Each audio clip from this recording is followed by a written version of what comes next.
Okay, good afternoon, everyone. This is Judge Kaplan, and we will start this afternoon's hearing with respect to Rite Aid. Oh, it would help if I start the video. It's always one thing I forget. There I am. All right.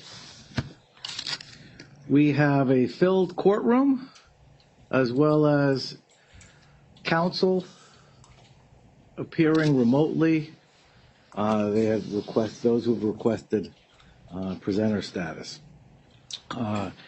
Those who have appeared in front of me know all too well I don't want to go through notices of appearance for every hearing. It just delays it, but I think it's appropriate to do it for the first hearing. So let's start with, on behalf of the debtor. Good afternoon, Your Honor. Michael Sirota, Warren Usatine, and Felice Yutkin from Coleshott's proposed co-counsel to the debtors. Hold on one second. Sure. I don't hear. Do we hear it, Kia? You could hear it through the speakers? Okay, sorry. And Your Honor, it's my privilege to introduce Mr. Joshua Sussman and Ms. Aparna Yanamandra. And what we'll do, if it's okay with the court, is as we start the proceedings, Mr. Sussberg will take us out, and he will introduce the various presenters from the Kirkland team. All right, that sounds fine. Welcome, everyone. Other appearances for those who are in court. Good afternoon, Your Honor. Alan Brody, Greenberg Traurig, on behalf of Bank of America. Your Honor, it is my privilege to introduce my co-counsel from Choate, Hall & Stewart, John Ventola, Mark Silva, Kevin Simard, Jonathan Marshall, Rick Thide, and Jean-Paul Gillette.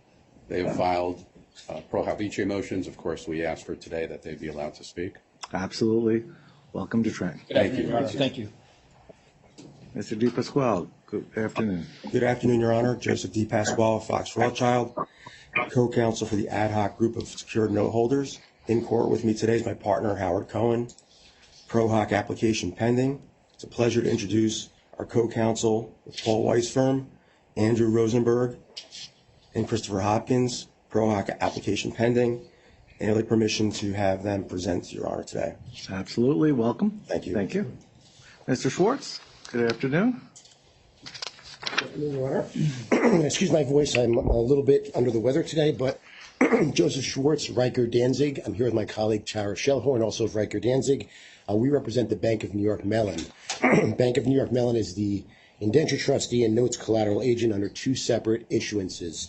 There's a 2026, there's a secured notes that are due 2026 8% notes, $850 million principal issuance. There's a $320 million 7.5 senior secured notes that are due July of 2025. Just so the record is clear, Mr. DePasquale, Fox Rothschild, and the Paul Weiss team are the ad hoc group that represent a large portion of our notes. All right, thank you. Mr. Sedano, good afternoon. Good afternoon, Your Honor. Anthony Sedano, McManaman, Scotland & Bauman, on behalf of McKesson Corp. and affiliates. And, Your Honor, I'm pleased to introduce from Buckalter PC, Jeff Garfinkel. Welcome. And from Sidley Austin, Your Honor, Dennis Toomey and John Custer. We have filed pro hoc vice applications for Mr. Garfinkel, Mr. Toomey, Mr. Custer, Mr. Cromwell, and Andres Baraja. All right, In great. addition, Your Honor, we are filing as we speak under seal opposition to the restraints. We are going to email to your clerk the pleadings. We're going to have hard copies delivered shortly. We'll simultaneously email Coleshott's and Kirkland indicating that it's confidential and privileged. But I want to let Your Honor know that that's coming. Thank you. Thank you, Your Honor. Real-time practice of law. Fine, thank you. Welcome. Thank you, Your Honor. Good afternoon, Your Honor. Leslie Heilman of Ballard Spar, representing a number of landlord creditors of the debtors, including Brixmore Operating Partnership, LP, CP Grellis Partnership, Culver Tropical Gardens Company, LP, Fairview Shopping Center, Federal Realty, Irvine Company, Riverworks LLC, and Spirit Realty Capital. Since we filed our appearance last night, we've also been retained by Hatensky Capital Partners, as well as UBS Investment Trust. With me today also is Ivan Gold of Allen Matkins. We are local counsel to Ivan Gold in Norwalk, New Jersey. Welcome, counsel. Thank you, Your Honor, and good afternoon. Ivan Gold of Allen Matkins. I'm here for a number of landlords, including Merlone Geyer Partners, Clarion Partners, Jasper Legacy, Zenmeyer Properties, and Redwood Urban. And to your comment about the real-time practice of law, the ProHoc materials are in motion, and we will catch up to the rest of the proceedings. That's understood. Thank you. Thank you.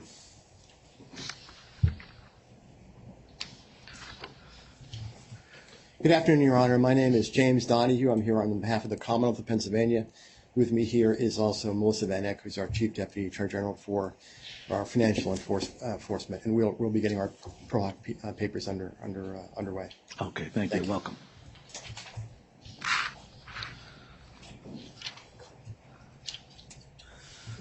Good afternoon, Your Honor. Stuart Brown, DLA Piper, on behalf of MedImpact Healthcare.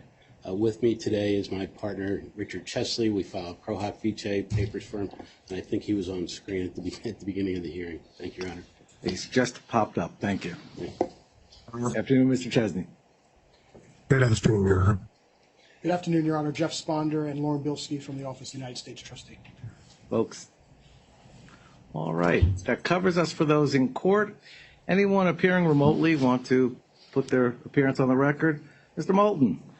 Good to see you, Your Honor. How are you? Fine, thank you. Can you hear me, Judge? I can hear you. I think we lost video. Oh, there you are. Okay, Yep. good. Judge, just David Moulton of Brown Runnick. I'm here for co-lead counsel for the Plaintiffs Executive Committee appointed by Judge Polster in the Northern District of Ohio for the National Prescription Opioid Litigation. That's MDL 2804. I'm here on behalf of lead counsel and appointed liaison counsel, Joe Rice of Motley Rice, Jane Conroy of Simmons Hanley, Paul Farrell of Farrell and Fuller, and Peter Weinberger of Spangenberg, Shibley, and Leiber. Judge, as a New Jersey attorney, I don't think I need to file a ProHoc, but if necessary, we'll get one on. Thank you. Not required. Thank you. Mr. Lehane again. Good afternoon, Your Honor. Good to see you again. Robert Lehane, Kelly Dry and Warren on behalf of a number of landlords, including Regency Centers, Benderson Development Company, Lerner Properties, and Triple N REIT. All right. Thank you. Thank you very much, Your Honor. You're welcome. I don't see any. For those who are appearing remotely, if they wish to be heard, please use the raise hand function in the future. Mr. Zeltner? Yes, good afternoon, Your Honor. It's Oliver Zeltner, Jones Day, on behalf of American Greetings Corporation and Papyrus Recycled Greetings Incorporated. All right, thank you. Good afternoon. Thank you, Your Honor. I think that covers us. Imagine if we did that every time. All right, Mr. Susper.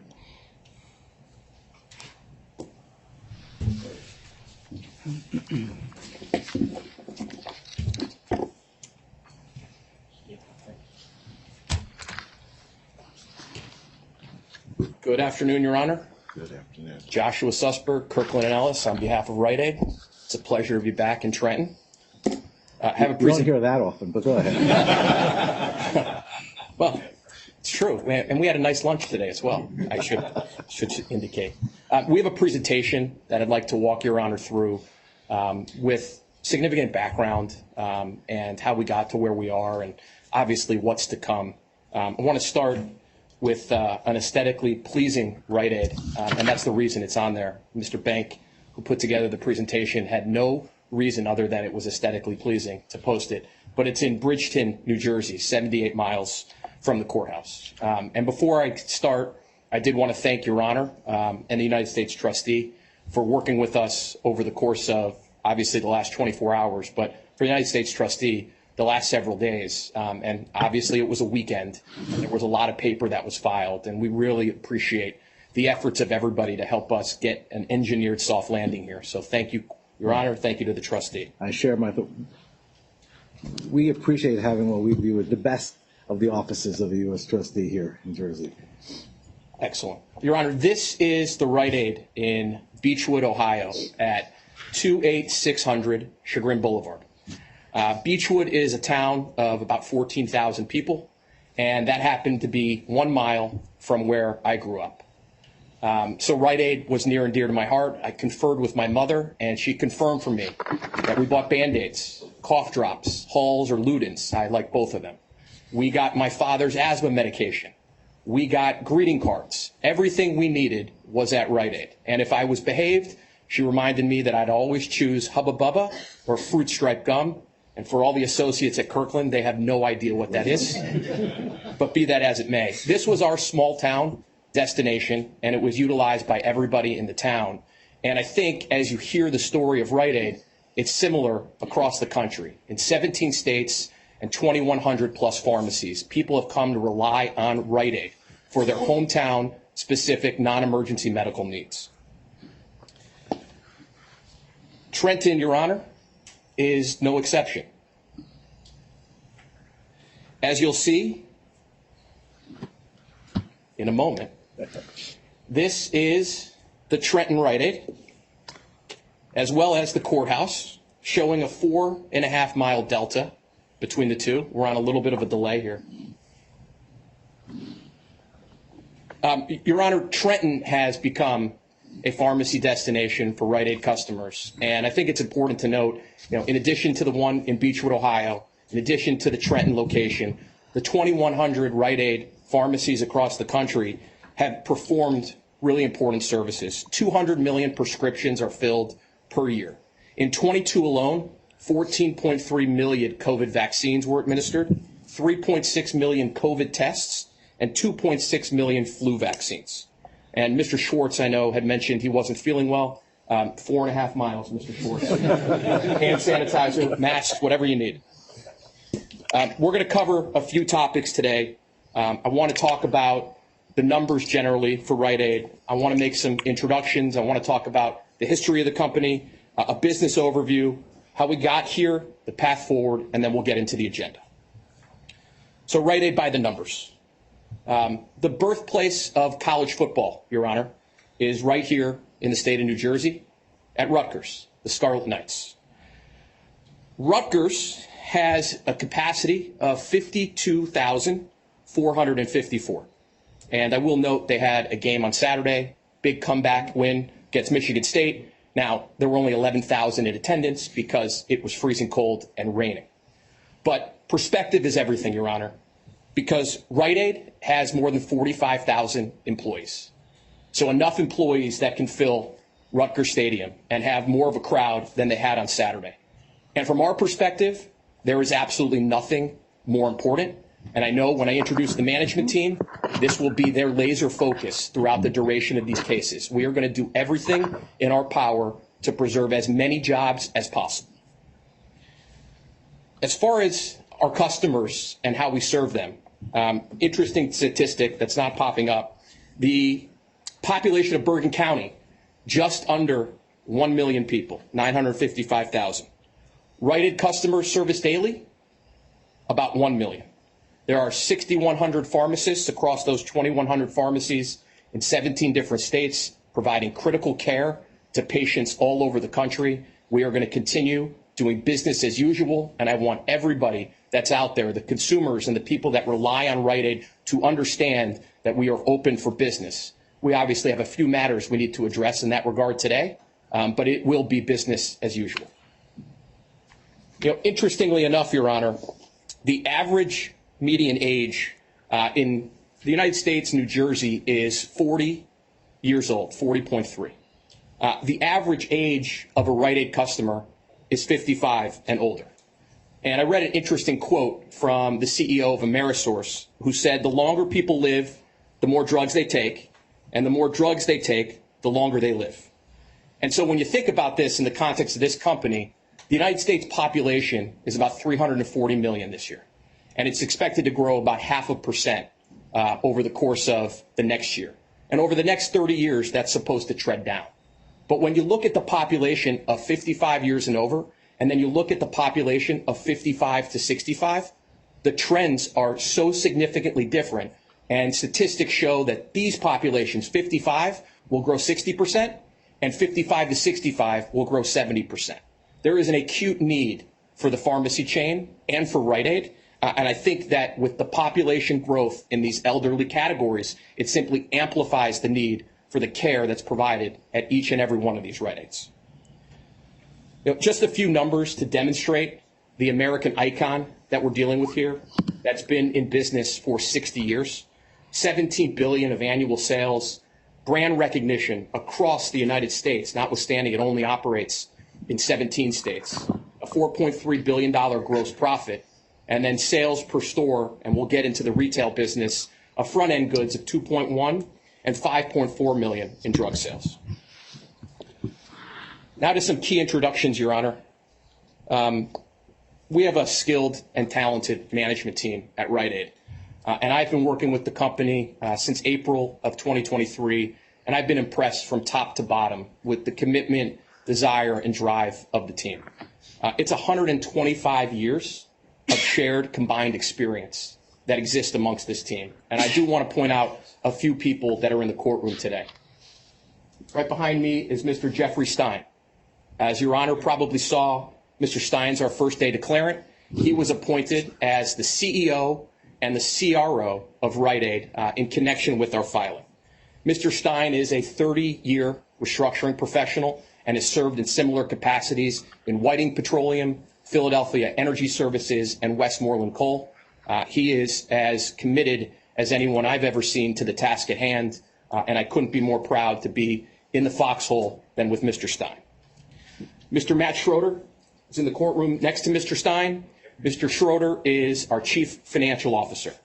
Mr. Schroeder has been at Rite Aid for 24 years in various financial capacities. And I will tell you, I'm not sure I've seen a human work as hard as Mr. Schroeder over the course of the last several months, and it's a pleasure to be working with him. And finally, I want to point out Mr. Sabatino. He is our Chief Legal Counsel.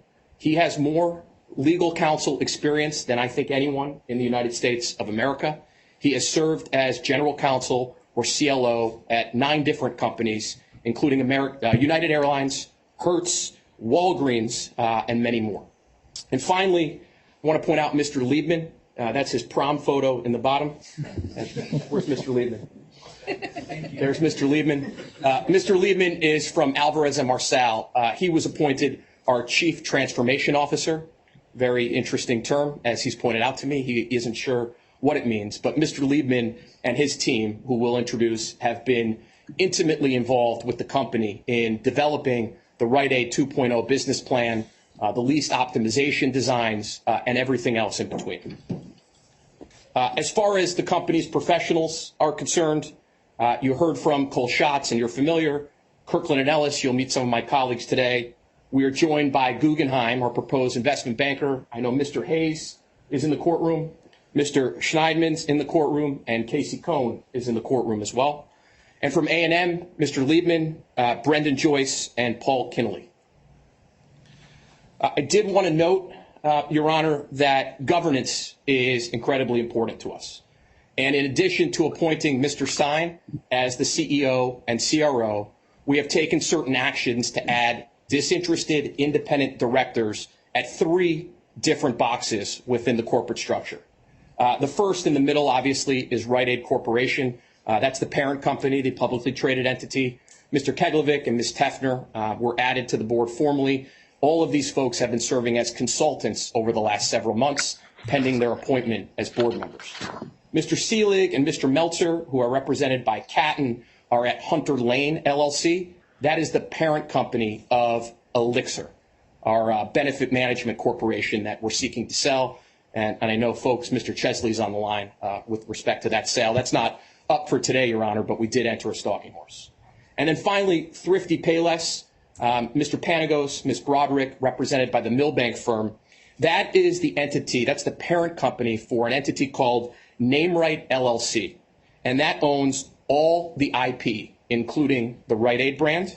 And there were historic transactions relating to royalties that we believe create at least a review of various intercompany transactions. And we wanted to ensure that disinterested parties were on both sides of the equation, represented by conflicts counsel, to deal with those issues. And I should have mentioned Cobra and Kim representing Mr. Keglevic and Ms. Tefner. As I think Your Honor heard, Bank of America is our proposed DIP lender on our $3.45 billion facility, not all of which is new money, which I'll cover in due course.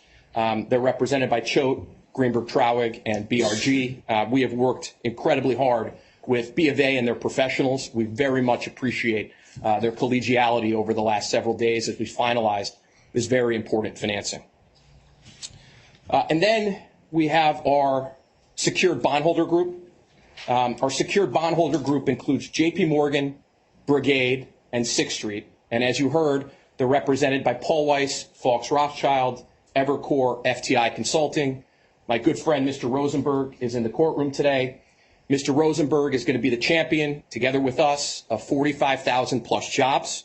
And we are going to focus on driving towards a restructuring as quickly as humanly possible, because we will talk, Your Honor, about the administrative costs of this case and bankruptcy generally. Administrative costs could kill this company. And so we will move with all deliberate speed. Mr. Sussberg, let me just stop you here for a moment. Since I see it up on the screen, I want, and we... Backwards? Backward, just leave it up.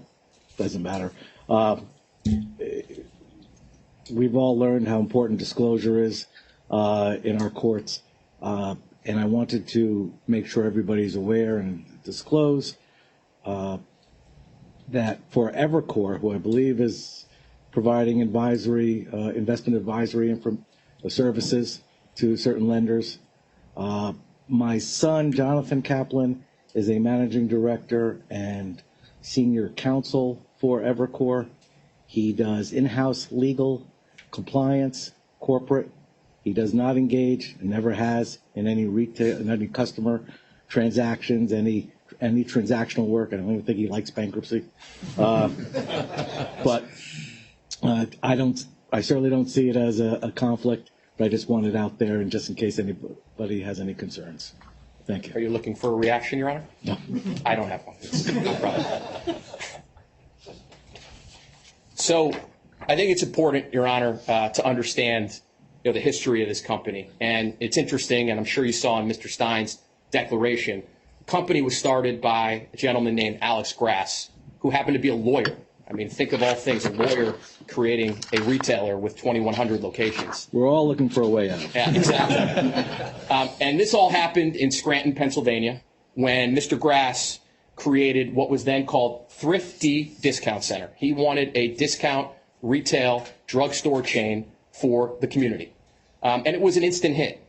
And in 1963, he opened 5 more stores, and he moved himself into New York. And then in 1966, he opened 36 more stores in 5 different states. By the 1970s, you'll see that the company changed its name to Rite Aid, and then went on a shopping spree. They acquired 99 Reeds out of Maryland. They acquired 6 U-Save stores in North Carolina and Tennessee, and 9 ShopRites in the Hudson Valley. The public listing and Fortune 500 soon there followed, with $1 billion in sales. And interestingly, by 1981, they were the 3rd largest pharmacy in the country. By 1995, there were 3,000 retail locations. They were number 1 in size, number 2 in sales. And in 1996, as you saw before, they became 4,000 retail stores with the acquisition of Thrifty, which included 1,000 retail locations on the West Coast. Now, the shopping sprees continued. In 2007, the company acquired several retail locations from Eckerd. Just a fun fact, I thought this was interesting. Eckerd was actually acquired by J.C. Penney in 1996, and then they forced a sell-off of those locations to both Walgreens and to CVS. In 2014, Rite Aid ventured with Health Dialogue. This is an online health management services business that also provides phone calls and counseling for its patients. Elixir, which we're going to spend a bunch of time on, our Pharmacy Benefit Manager Corporation, and then Bartell's Drugs in 2020, which allowed us to open 67 stores under the Bartell's flag in Washington, D.C. Now, as I think you also saw, Your Honor, in Mr. Stein's declaration, There were a couple of instances where the company actually was seeking to be acquired. There was a transaction valued at $17.2 billion in 2015 with Walgreens that did not receive governmental approval. And as a result, only a portion of the locations of Rite Aid were sold to Walgreens. And then I think you also saw in Mr. Stein's declaration that at one point, Rite Aid and Albertsons had agreed to a merger in 2018, but that merger had been terminated. And I think that provides a little bit of foundation for when we get to the balance sheet and the reasons why we're here. As far as the business overview is concerned, there are two operating segments. There's Rite Aid, which is retail, and there's Elixir, which is the Pharmacy Benefit Management Corporation. And that's the entity that we're seeking to sell to MedImpact. As far as Rite Aid is concerned, and I think I've mentioned this, operates in 17 different states with 2,100 plus locations. There are 7 distribution centers magnified by the stars. And they, in addition to prescription drugs, sell health and beauty products, food, candy, like in my case back in 1987, as well as consumer products and everything that you need on a non-emergency basis. Just a few numbers about the business, and I think it's important to highlight this because it shows the trajectory. You know, private label, store-branded products have seen an increase year over year. The customer programs that have been implemented, and we'll talk about in the context of the customer program motion, cannot be understated. It creates a loyal base of customers, and that starts with the RX Evolution product that the company created to be the last mile in healthcare. And that's like customers in Beechwood that really need their mile of support from their house to be able to get all their pharmacy needs. And then obviously, and I think this is important, consumer preferences are changing. Everybody wants things faster and quicker. And Rite Aid has been at the forefront of developing policies and procedures to be able to deliver on those very pieces. As for Elixir, Your Honor, and I will tell you, I've had major tutorials over the last several weeks to fully understand how these businesses operate. So I'm going to do the best I absolutely can. There's really 4 pieces to this business. And this business, if you take a step back, is a go-between, an intermediary of sorts between drug manufacturers on the one hand, and then retail pharmacies, healthcare sponsors, and its members on the other hand. And what it does is it combines an ability to really have purchasing power and improve access and quality of prescription care. And also, at the same time, and importantly for the consumer, it minimizes costs. So there's 4 pieces to the business. And Mr. Bank did a great job of having this all come together. Plan administration. These are contracts with healthcare plan providers like insurance companies and unions and corporations. They determine, Elixir, together with those providers, the list of drugs that are provided for to those individuals under the plan. And in the context of what we do at Elixir, we manage over $1.5 million insured parties through these various arrangements with the unions and the health plans. We then deal with rebate administration, and this is the primary source of cash inflows and outflows for the Elixir business. These are rebates negotiated with the drug manufacturers who give the rebate to Elixir, and then Elixir gives the rebate back to the provider. And what Elixir really does is it goes out to the manufacturers, you know, Amerisource, whoever it may be. We won't use McKesson for the moment, but we'll come to that later. And they go negotiate the ultimate rebate, and it gets passed on. And what it does is it drives down the costs for the consumers through favorable rebate pricing. There's mail order specialty, and this goes back to my comment about consumer preferences and demands. This is direct to consumer. It's a very sophisticated network and includes specialty services. And this is something that's growing and something that's important. And then finally, Medicare Part D, which Your Honor, I'm sure is aware, a federal program providing outpatient drug benefits for Medicare patients. Elixir has an entity that's incorporated in Ohio, and it is fully discharged of its obligations as far as the PDP is concerned. It's insured and able to provide these services. And when you combine all that together, Your Honor, obviously you get the Elixir business, but you also get increased access and improved affordability. This slide gives me an absolute headache. I had Mr. Sosnick on the phone last night trying to explain it to me. It made absolutely no sense. So I'm going to use an example, okay? You assume that Mr. Sosnick is a member of an insurance plan that's offered by his union. And for purposes of this example, let's assume it's a plumber's union. And I say that because the union contracts with Elixir to provide pharmacy benefit management services. And Elixir then goes out and contracts with, let's use as an example, Pfizer, a drug manufacturer. And they ensure that certain drugs that are necessary for the union, maybe back medication, asthma medication, whatever it may be, are on a list of qualified meds that are included in the plan. So the contracts are set. Mr. Sosnick decides he has an issue. He goes to his pharmacy, we'll say CVS, even though he should go to Rite Aid, and he fulfills his prescription for a certain drug. Elixir's negotiated with the CVS to provide lower prices on drug costs for Mr. Sosnick and other plan participants in return for being included on an approved list of pharmacies that will do business with customers going forward. And so Mr. Sosnick pays his copay, $20 in this example, and Elixir pays $80 to CVS for the remaining cost of the $100 drug. So what ends up happening is Elixir bills the union $80 plus a flat fee for services and administration. And once that purchase is complete, Pfizer then sends a $20 rebate to Elixir related to the sale of the drug to Mr. Sosnick.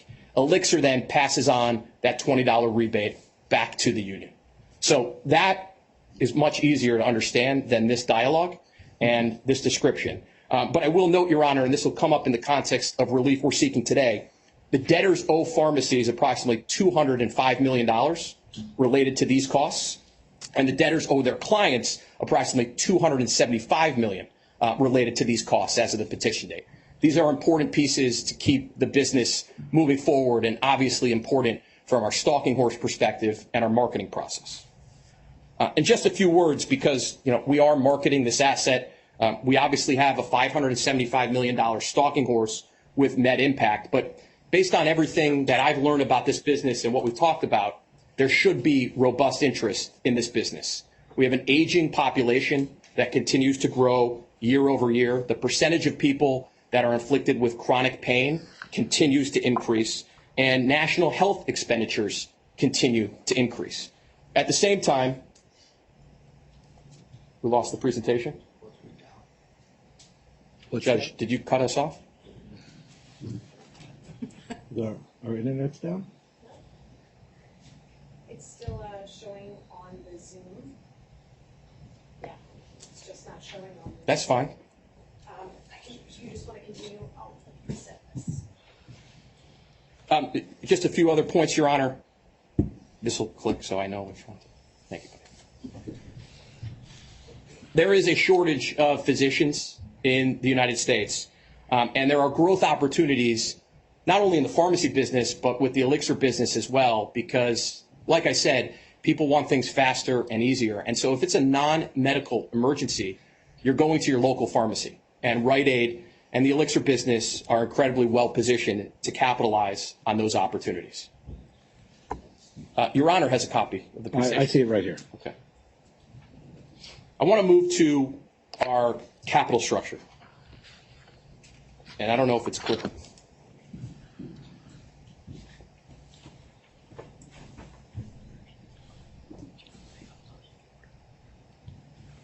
Okay. There we go. There we go. This is our capital structure, Your Honor. As you'll see, there's approximately $2.623 billion of first lien indebtedness.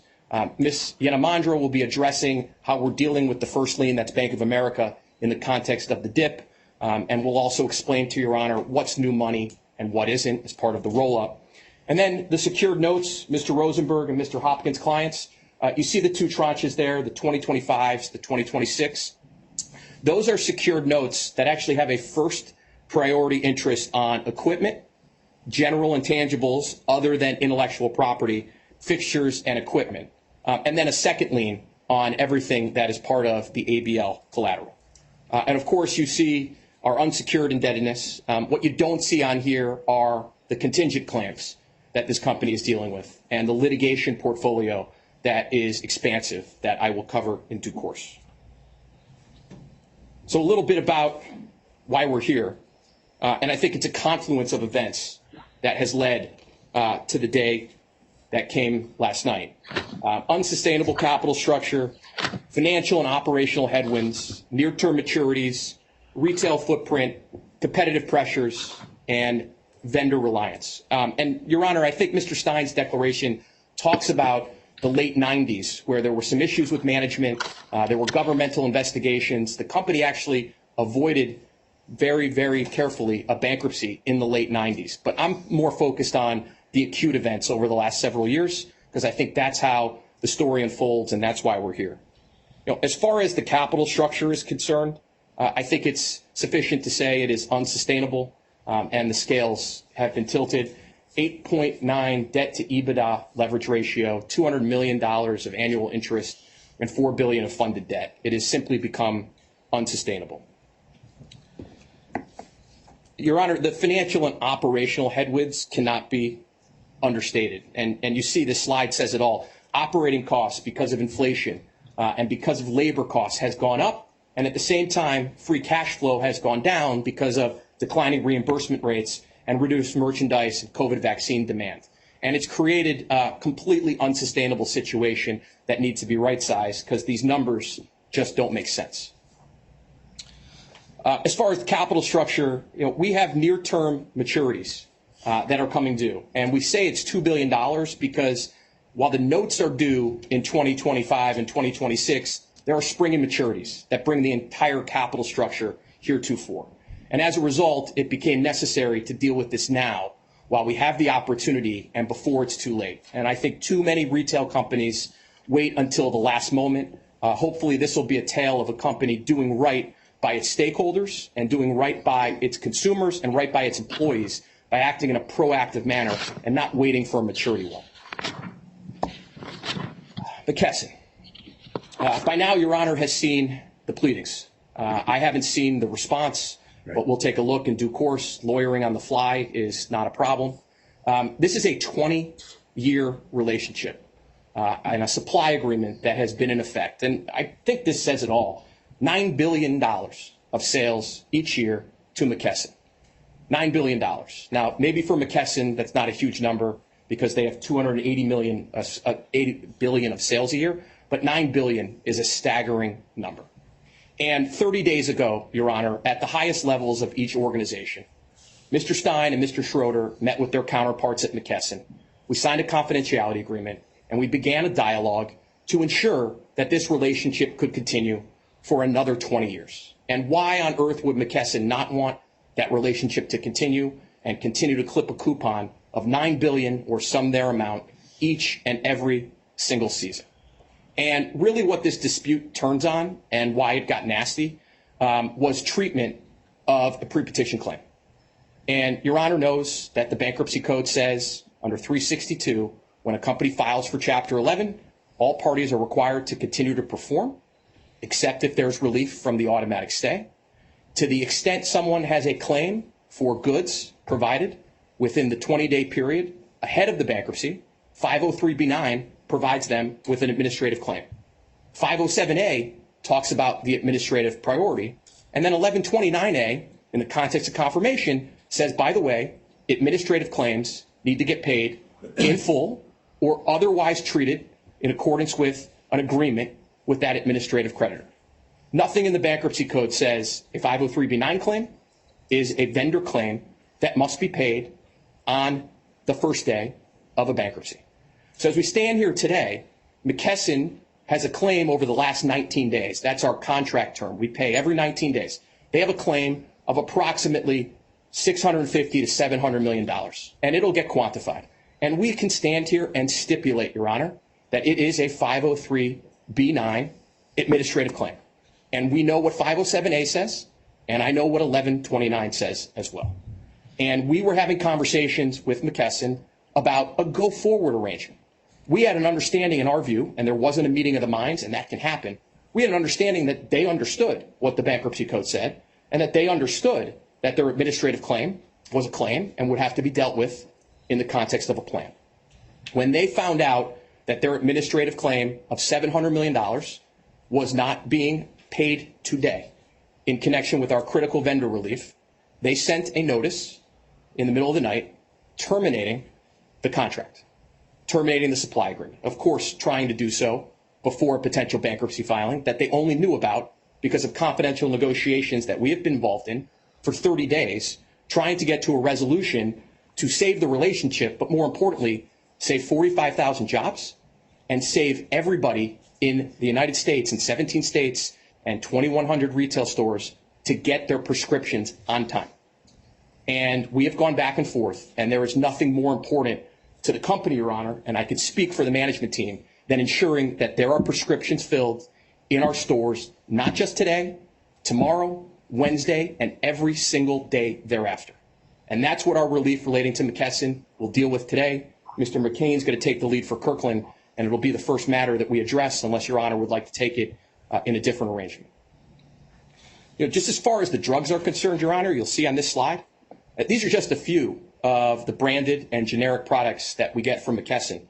And these things deal with asthma, bronchitis, emphysema, stroke and blood clots, high blood pressure, diabetes, glaucoma, the other one for diabetes, depression and anxiety.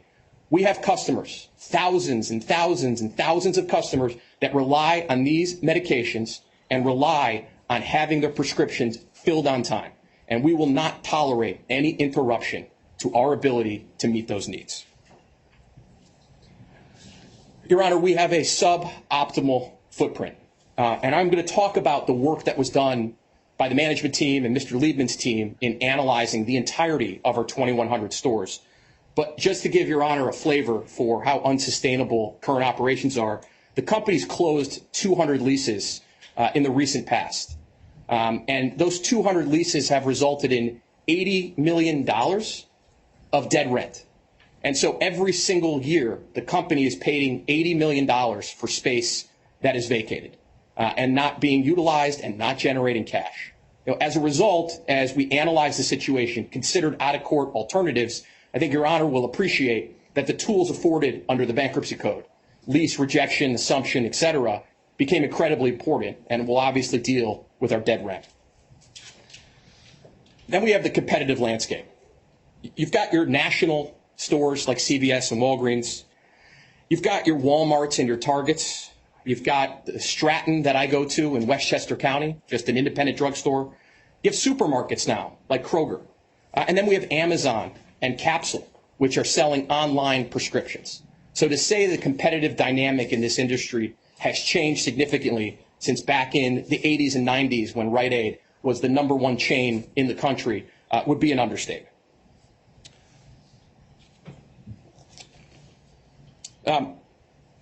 I do not mean to suggest that efforts have not been channeled to ways in which to avoid this Chapter 11, because that would be inaccurate. This company has been battling for many years, close to 4 years, with various ways in which they could affect and change liabilities and try to avoid utilizing Chapter 11. There was the notice exchange, there was a redemption, there were cash tender offers, and unfortunately, it just simply hasn't been enough.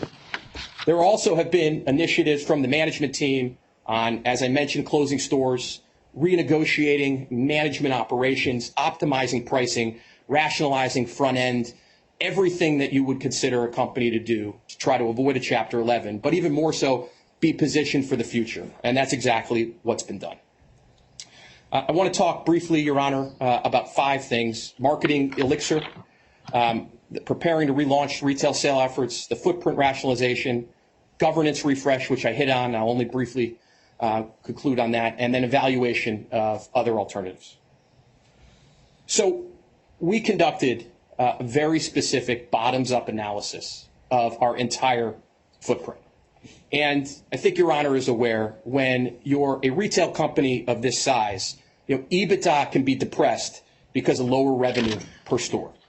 And I think what our analysis has demonstrated, and I believe Mr. Rosenberg's clients agree, we will see significant improvement in EBITDA compared to the last 12 months by closing underperforming locations. So with deleveraging, with litigation overhang being left behind, and with an optimization of a footprint, we have a business plan, which we call Rite Aid 2.0, that can be turbocharged. And what we've done is we've looked at everything for each and every single lease: financial performance, rent relative to market, supply chain considerations, and other operational considerations. And we have identified certain locations that are underperforming and don't seem to have a path to profitability. We've identified locations that are somewhere in the middle. We tend to make it a red light, yellow light, green light analysis. And we've identified those locations that are absolutely performing. And we are going to use this Chapter 11 process to rationalize our footprint, get out of underperforming leases, and give this company a capital structure and a footprint that can succeed. As far as Elixir is concerned, I won't belabor this, but we have been in touch with 13 parties, 9 signed confidentiality agreements. MedImpact signed its deal for $575 million, and we are moving forward. We will contact all parties, including 13 that we originally reached out to and anyone else. Elixir is open for business and available for sale. The governance refresh, I don't need to belabor, but as Your Honor heard, all of these individuals, the 7 identified, the 6 directors, Mr. Stein as CEO and CRO, have been involved at the company since over the summer, but were formally appointed to their roles in connection with the filing. They are all focused and very much involved in making key decisions and ensuring that the governance process is pristine.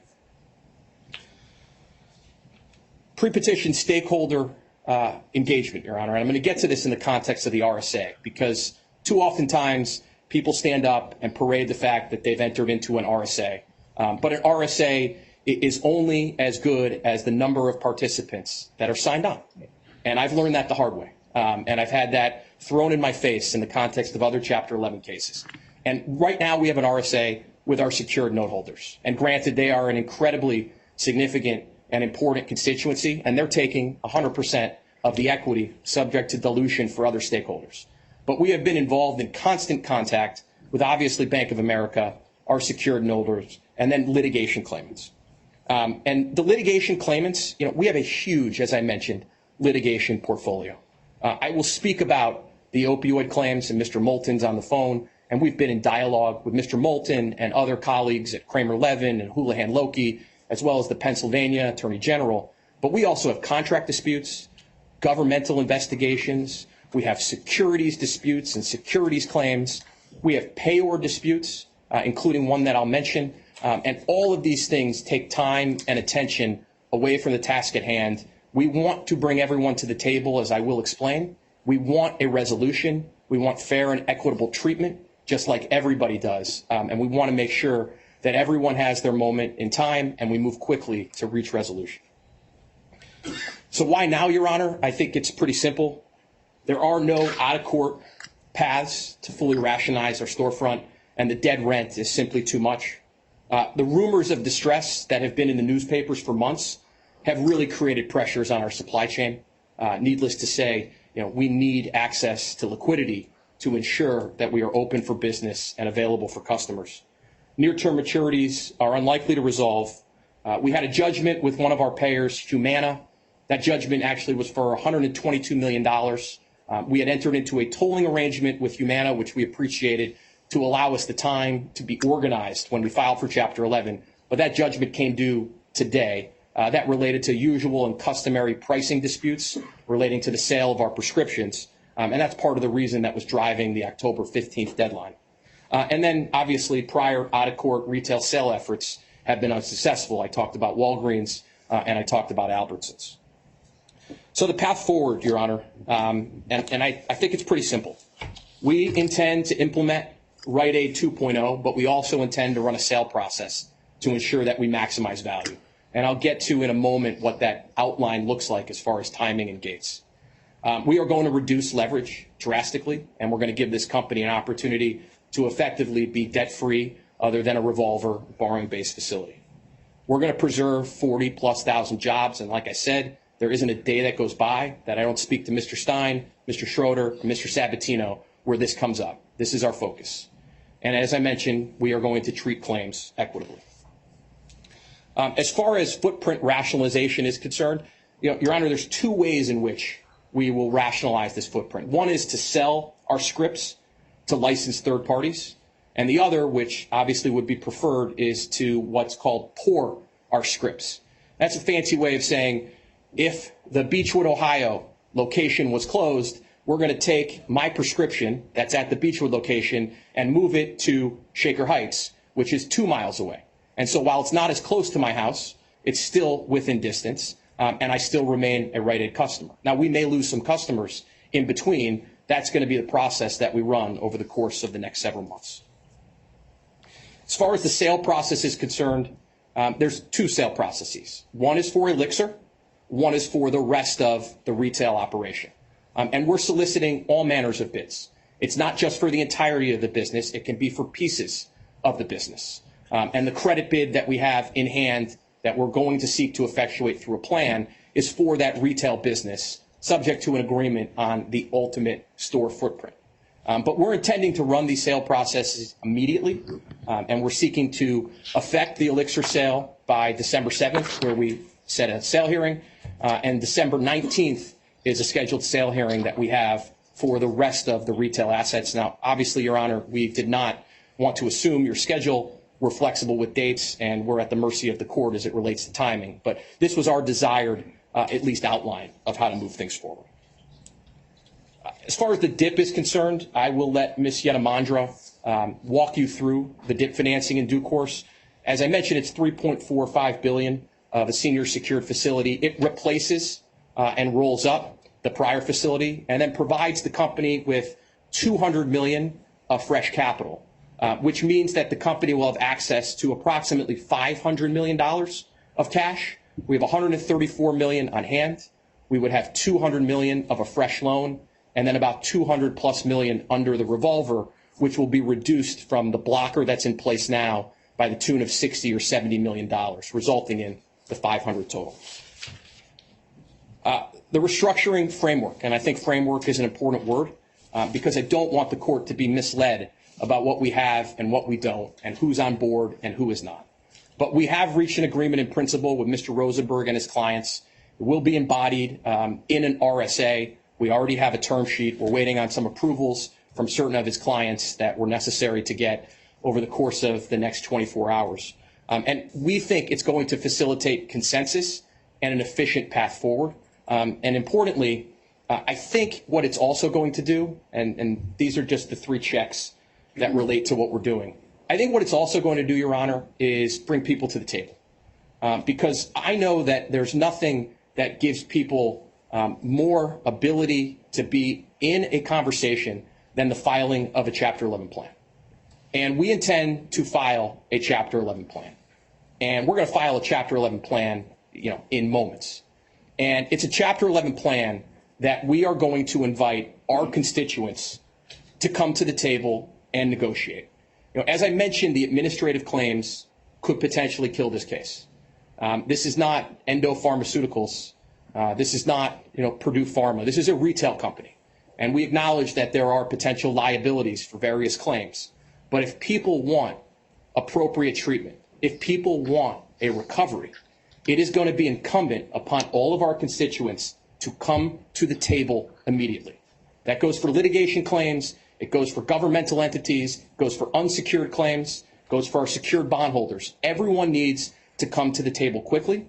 And I think what we've established as far as a framework, which admittedly only has the bonds on sides, is a framework to bring everyone else along.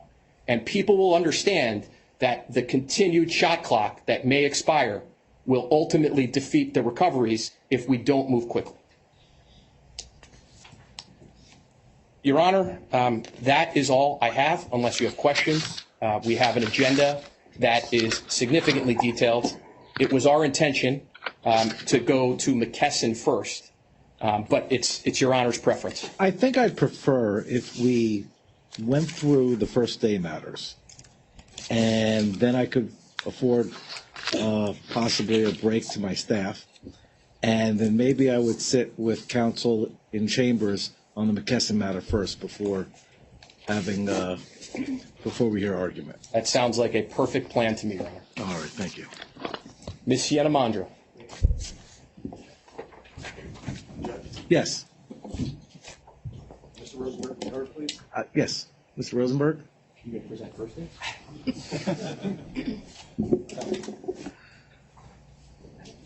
Good afternoon, Your Honor. Andrew Rosenberg, Paul Weiss, Rifkin, Wharton, and Garrison on behalf of the Ad Hoc Secured Note Holder Group. Yes. I will be brief, but I thought just a few points since Mr. Sussberg, as he has often wanted to do in a positive way, speaks for me as well as my thoughts.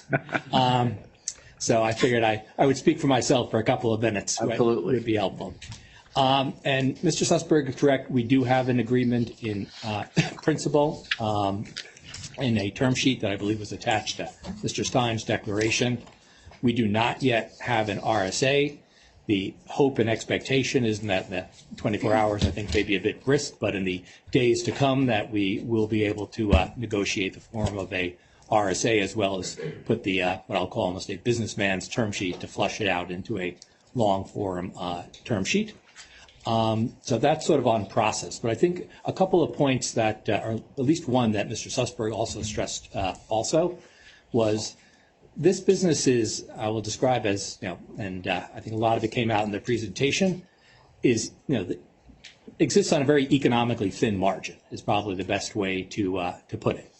And to the extent that there's going to be a credit bid, which our hope is that there will be, and to go forward though, two things are going to have to happen. One, as Mr. Sussberg mentioned, the timeline is critical, and it's not only the loss of potential customers, employees, et cetera. It's just having done this for far too long, and your son is right. I hate bankruptcy too. The job that takes the exact same job that is done in 4 months rather than 2 months costs twice as long. And to the extent that fees begin to eat up this case, there's no way that there could be a viable credit bid. Similarly, along the same vein, to the extent that obviously the company will pay for any expenses it has going forward. That's the price of poker to do business in Chapter 11.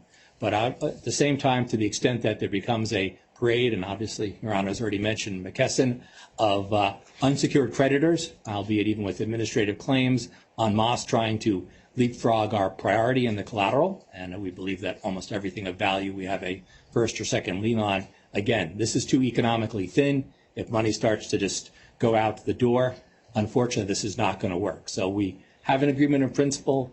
We're hopeful and want to get to an RSA. We are hopeful and look forward to getting to a credit bid, but all these numbers have to work, and the only way they're going to work is with sticking to the timeline. Everyone, including our firm, having fee control, and at the same time being reasonable as to the march of unsecured claims that will seek to get paid at the beginning of the case over our priority. All those things have to come together for this thing to succeed, as we hope that it will. Second, and just a much more ministerial point, we reached this deal in principle late last night, and Your Honor is quite familiar with the deluge of paper that you got. Normally, we're a little bit more ahead of the game, but since we didn't reach terms until late, we got all the papers late as they continue to come in and blow up my iPhone and iPad. And while directionally, we are definitely in support of all the relief that the debtors are seeking, a lot of the, especially things like bidding procedures and other stuff, the words and the orders matter a lot to us, and we have some work to do to make sure that those words reflect the deals that we need to go forward. So much as exciting it would be for the court for me to pop up each time and reserve my rights, I'm just going to do it. Take it as a blanket reservation. Yes, we're going to do the blanket reservation once, and our hope and expectation again is that we can work out all the terms of these orders so that they work for us to continue our cooperation going forward as we would like to do. With that, thank you, Your Honor. Thank you, Ms. Rosenberg. Appreciate it. Good afternoon. Good afternoon, Your Honor. Aparna Yanamandra from Kirkland & Ellis, proposed counsel to the debtors. Your Honor, this is my first time in front of you, but I am New Jersey born and bred, so happy to be here. My parents are still in my childhood house, and there is a good chance they come to court one day to try and figure out what it is I do. Your Honor, we'll move to the DIP facility next, if that's all right. We filed the DIP at docket number 38. It is supported by two declarations. The first is from Mr. Matthew Scheidemann, a managing director at Guggenheim, filed at docket number 41. And the second is from Mr. Mark Liebman, the Chief Transformation Officer, filed at docket number 40. They're both in the courtroom today, although you may not recognize Mr. Liebman because he does not look like his prom picture anymore. Kia, this is number 53 on today's calendar. We have our in-house calendar, so I'll just chime in, but go ahead. Your Honor, Mr. Sussberg touched on this, but let me go into a little bit greater detail on the DIP facilities. So there are 3 facilities. There's a $2.85 billion DIP ABL facility, a $400 million FILO facility, and a $200 million new money facility.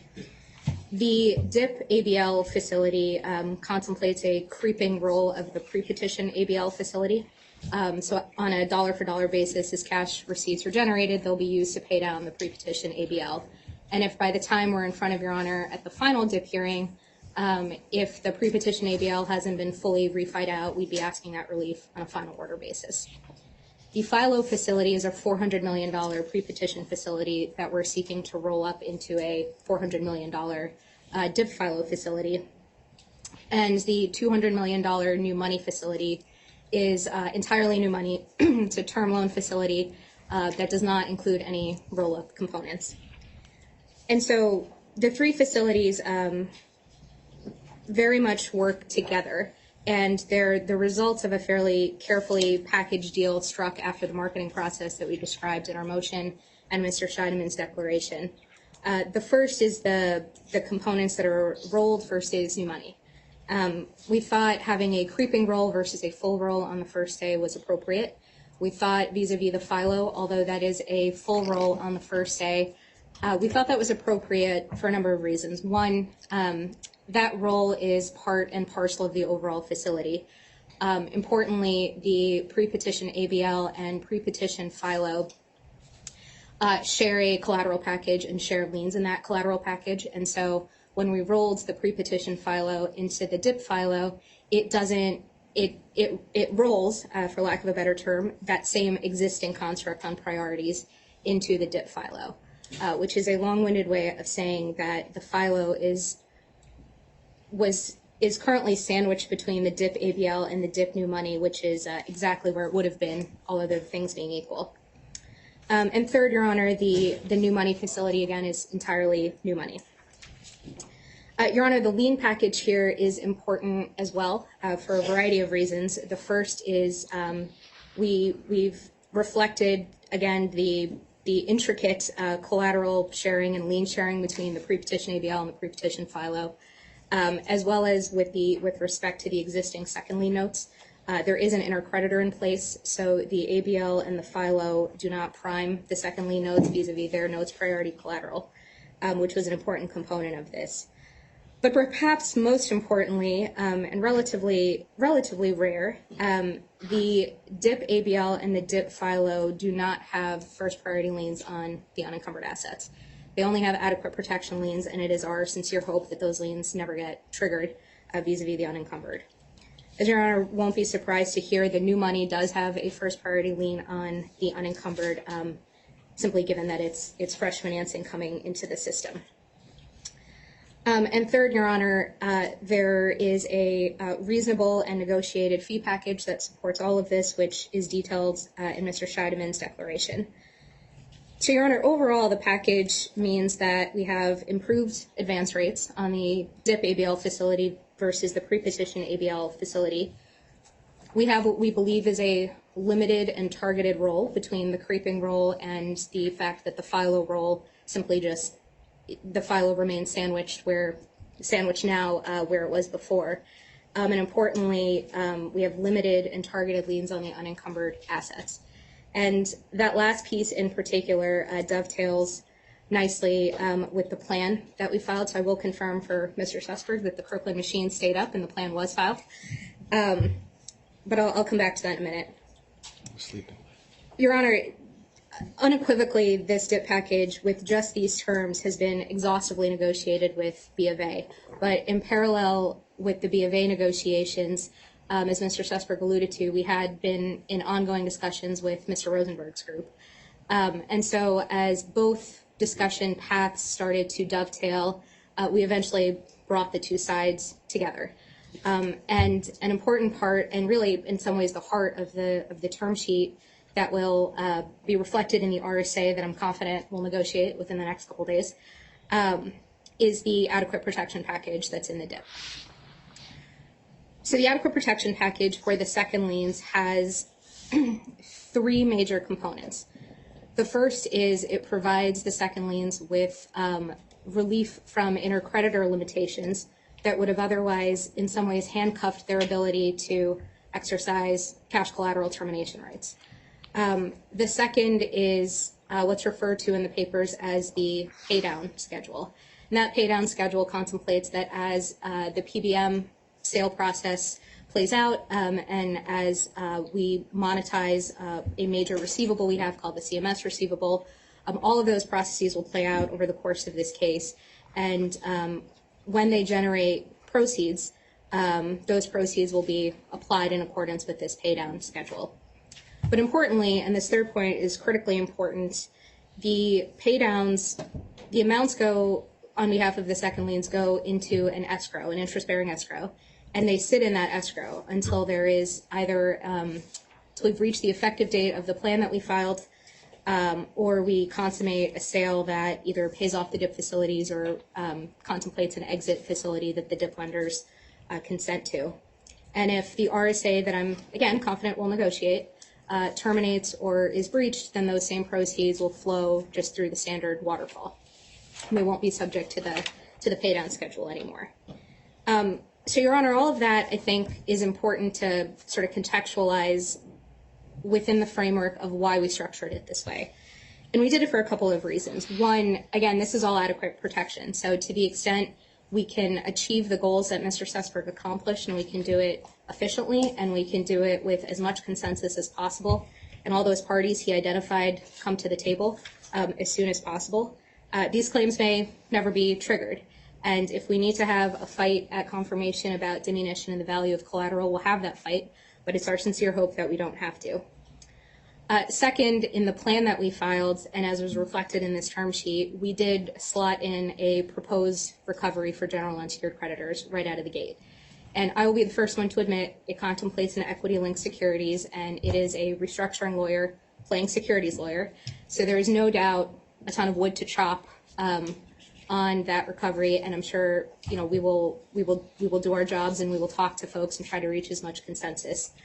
But effectively, what that recovery concept contemplates is that if after the DIP term loan is paid in full, since they have the first priority lien on the unencumbered, and if there are any adequate protection claims, and we will have a debate if we need to about whether they are down the line, and those are paid in full, and there remains unencumbered value left, there's a sharing mechanism to provide that value to general unsecured creditors. And we thought it was important to acknowledge there is unencumbered value here, but it's not available for everyone. It has to flow through the natural course of the waterfall, and that's why we structured it the way we did. Additionally, this adequate protection package only kicks in when the RSA is signed, which I'm confident it will be. And so, Your Honor, against the backdrop of that package, what we got from the second liens, to reflect on what Mr. Rosenberg said, is we got support for a process. I will be the first one to admit there's a ton of details to work out. I'm sure Mr. Silva and Mr. Rosenberg are going to block my number based on the number of calls we've had to have over the last 3 or 4 days. But that being said, there is a path here to exit, and the heart of that path is this adequate protection package. And as Mr. Sussberg said, and I'll reiterate, the term sheet is effectively a backstop for the reorganization we're trying to achieve, the one that, if consummated, will save 45,000 jobs, if not more. Your Honor, with that, we've been, again, in the spirit of live lawyering, we've been working through comments with the Office of the United States Trustee and a group of landlords, and we appreciate their efforts moving on the insane timeline we've asked them to comment. I think we are close on all of the comments and resolving them. There may be one outlier, which is the requested 506C waiver which we're requesting on an interim basis solely as it relates to DIP collateral. The waiver as it relates to pre-petition collateral is punted to the final order, and I'm sure will be something we discuss with the committee. And so, Your Honor, to the extent that remains a live issue, we would ask that Your Honor, at the right time, overrule that objection, given the rest of this package has been so carefully calibrated. It is a limited waiver. We're not seeking a waiver as it relates to pre-petition collateral. And there's no doubt a committee will be appointed here, and we look forward to the negotiations with them. With that, Your Honor, although a little bit atypical, we don't have the order ready just yet. I thought I had a little bit of time with the TRO, so if it's all right with Your Honor, I'm happy to answer any questions, and then at the right time in the agenda, I can hopefully come back up here with the actual order, and to the extent there's any unresolved objections there, I'm happy to take Your Honor through it. I don't anticipate there will be. I think at most it'll just be this 506C waiver issue. All right, thank you. Let me hear from Bank of America counsel, then I'll save my questions. And then very quickly, Your Honor, Mr. McCain reminded me, because I have forgotten to do this in literally every case I've done with him, to seek to move Declarations? Move this declaration. I was going to get there. Would you like to do it now? Mr. McCain has instructed me to offer you this binder. I will accept the court is willing to accept the declarations. I guess it's of Mark Liebman, Jeffrey Stein, and Matthew Scheidemann. Yep, at dockets 20, 40, and 41. I'll accept them into evidence. Is there any objection? Does anybody wish to cross-examine any of those individuals? Nobody ever takes me up on that. All right, that's fine. May I approach with the Yes, binder? please.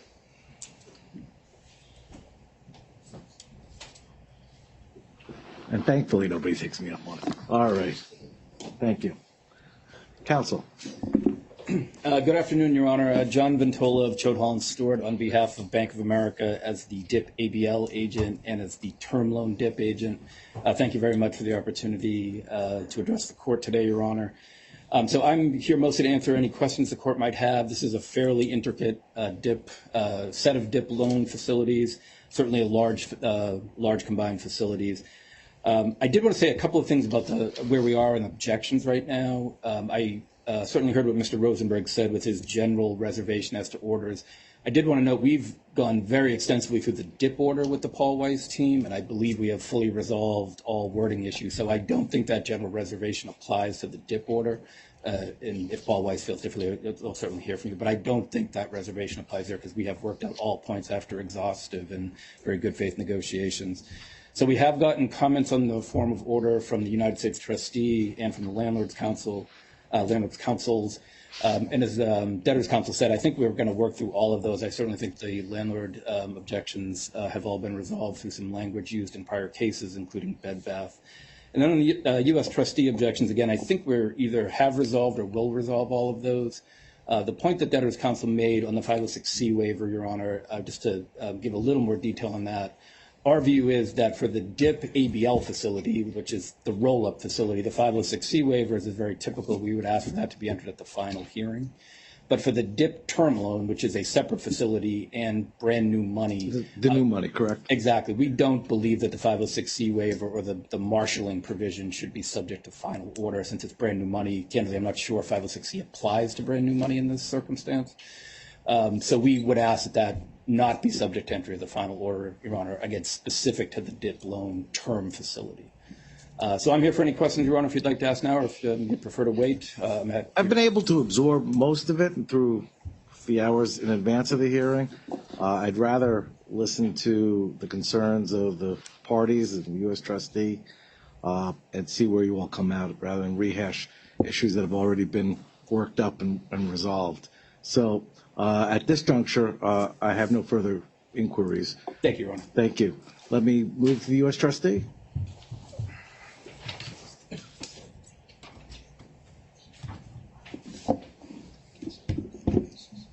Thank you, Your Honor, and good afternoon again. Jeff Sponder from the Office of the United States Trustee. I will say that this was the most paper that I've ever experienced. and in such a short amount of time, despite all the other large cases that we've had. I would say this: immediately prior to this hearing, we did send our comments. I'm happy to hear that those have been looked at and possibly will be accepted, most that is. I will say that this DIP facility order is over 100 pages, so the 15 or 20 comments that we had, I think, sound like many, but when in comparison to the 100 and so pages, are not many. With respect to the 506C waiver, Your Honor, all we wanted to do was just leave it out of the interim and let a committee, when a committee is involved, take a look at it, just reserve the right for them. We also, I don't know, no one touched on the issue of the roll down. What we raised, we wanted something in the order that allows it to be unwound if there's an issue with the validity of the liens, and for the committee to do that. I'm not, like I said, we haven't negotiated. We were busy with all the other motions and orders.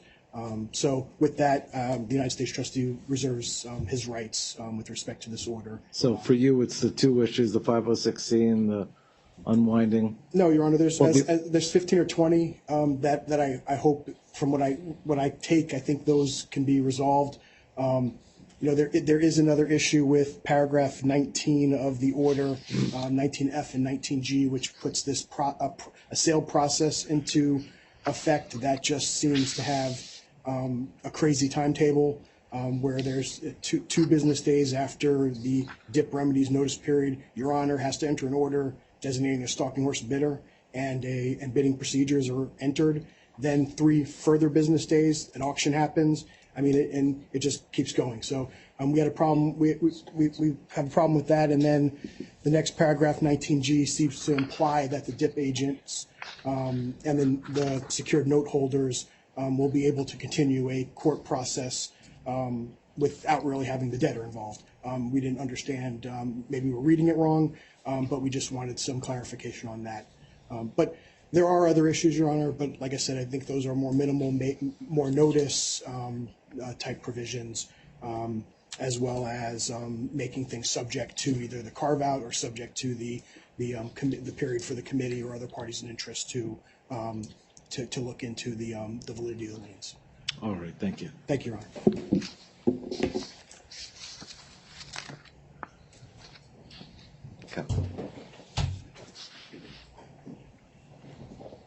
I'm letting everybody. Good afternoon again, Your Honor. For the record, Leslie Heilman of Ballard Spar, and I'm going to start, I guess, on behalf of some of the landlord concerns, Your Honor. We did this morning, very early this morning, raise a number of comments to the DIP order, to the interim DIP order, which to the extent that, and most of those comments relate to liens on leases, as well as liens on insurance proceeds, access rights vis-a-vis the landlord premises, and the rendering certain lease provisions unenforceable pursuant to with respect to the financing.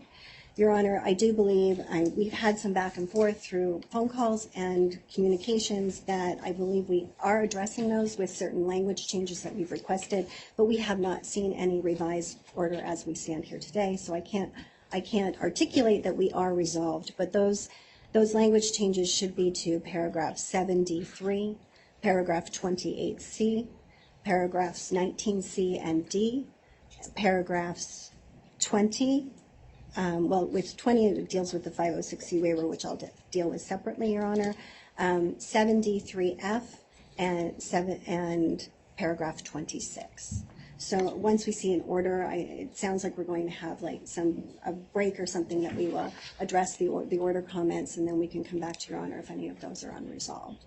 Most of these are actually usual customary protections that we ask for. Many of the language changes were just recently in the Bed Bath & Beyond orders, as well as the David's Bridal order, Your Honor. So I do think that we will get there with counsel as long as we can have some time to meet up and address those provisions.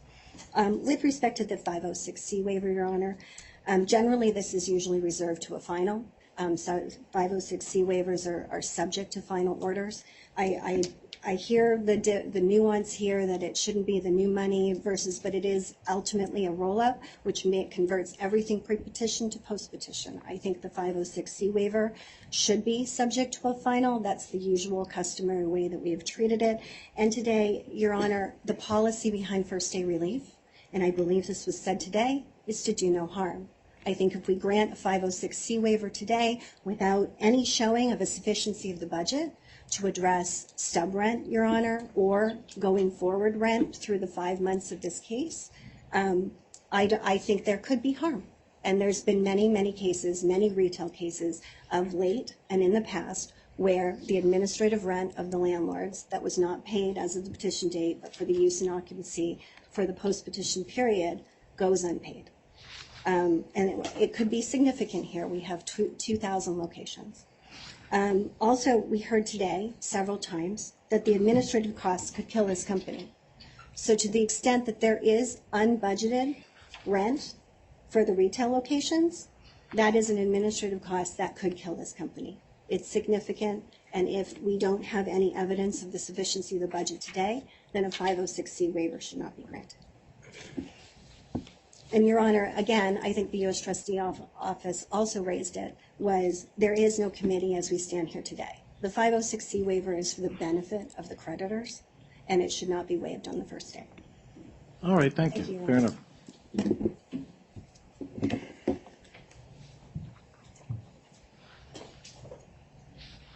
Good afternoon again, Your Honor. Ivan Gold of Allen Mackins for a number of the debtors' landlords. I won't repeat Ms. Heilman's punch list, but I do share her optimism that we can crib and cut and paste and repeat things we've dealt with in the past in a constructive way, and look forward to receiving some of that from the debtor. We've got parts of it, but we're not all the way there. I would also like to join in her comments regarding what I'll call the Hippocratic Oath of first day hearings, do no harm. A 506C waiver, as Ms. Heilman mentioned, is for the benefit of all creditors. We did hear the comments, not only would admin costs kill the company, but the company exists on economically thin margins. Until we get our legs under us in this case, Your Honor, we would like to avoid letting the horse out of the barn before we get to a final order and write the script for this case prematurely. That doesn't just apply to administrative rent, which of course would be the concern of my clients, but to the unsecured creditor body as a whole. The 506C and 552 waivers should wait, as they do customarily in many cases, for the final hearing. One other very minor but important issue, Your Honor, because you do have this, the DIP was batting leadoff in the lineup today. Later on in the course of the various pleadings that were filed, there's some first day rejection motions. And this comes up occasionally, especially when we see the magnitude. The debtor, I believe, is seeking 154 rejections, either effective yesterday, today, or when they turn over possession. The choreography of imposing any interest, the lien on leases, or it's just proceeds, or whatever, language we finally agree on, and the rejected leases. Not surprisingly, the case law is less than clear as to whether or not a proceeds lien, well, obviously there's no proceeds if you reject the lease, but a lien on a leasehold could theoretically be granted before the lease is rejected. And there is authority out there that says that sticks. And we think that's a bridge too far. It's easily resolved with some language. It doesn't apply to the leases that are rejected in docket number whatever, however we approach it. But I just did want to highlight that issue. I've seen some judges just do it simply by entering the rejection order first and get that out of the way so that that interest is terminated. That would work, except the early reports since last evening, or I don't know if we could call it later than last evening, but it was before midnight when the petition started to be filed and the motions, is possession of a lot of these premises has not been returned yet. It's in motion, and I know in the next day or so it will occur. We've worked with Kirkland on that in the past. But because of that lag, I just wanted to highlight that chicken and egg problem, for Your Honor. I think there are several ways we can resolve it, but I wanted to alert you. Have you addressed language? Have you offered language? I have not, Your Honor, but as I said, I think simply something that whatever the lien on lease outcome is, an additional sentence that says there shall be no, for the avoidance of doubt, the DIP term loan exclusive collateral and related adequate protection liens should not include, leases rejected by this court's order entered whatever date. Something as simple as that, I think it could even be simpler, resolves the issue. All right, thank you. Okay, thank you. Wait, let me, Mr. Schwartz?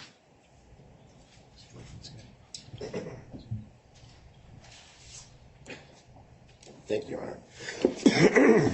Maybe I'll take Mr. Sussberg up on his offer and go visit Rite Aid 4 miles away for throat lozenges. Your Honor, you heard that my client, the Bank of New York, is subject to an intercreditor agreement, which we are.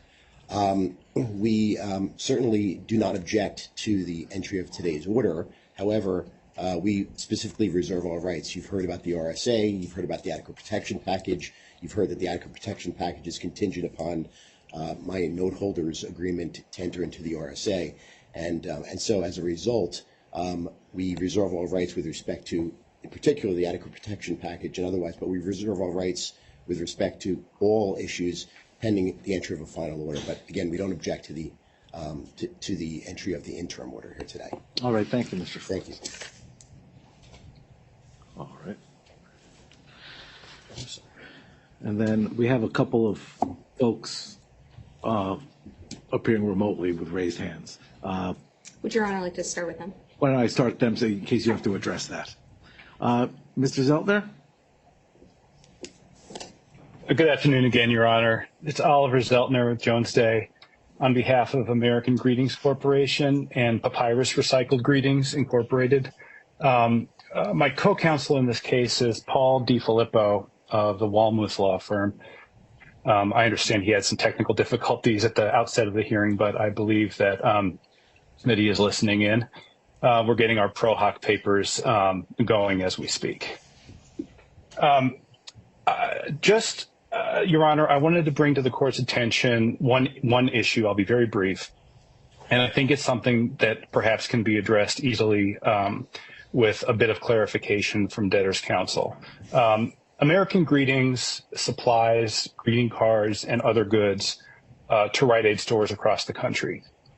American Greetings and certain Rite Aid entities are parties to what's called a scan-based trading agreement, the SBT agreement.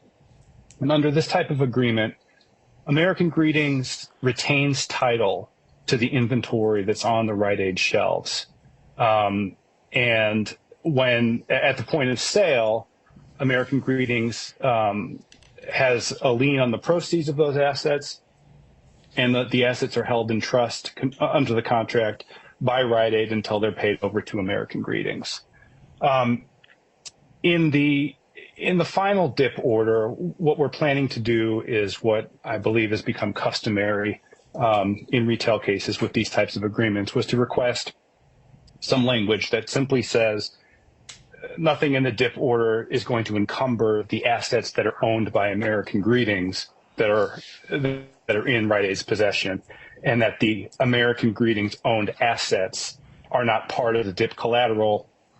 And typically what you see in these paragraphs is also that, the debtors will continue to pay over the proceeds that are held in trust in the ordinary course.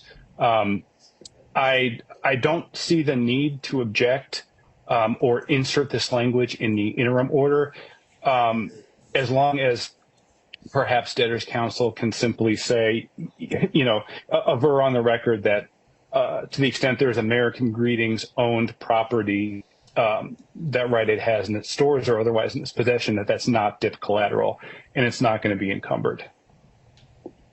And with that, Your Honor, unless you have any questions, that's all I have today.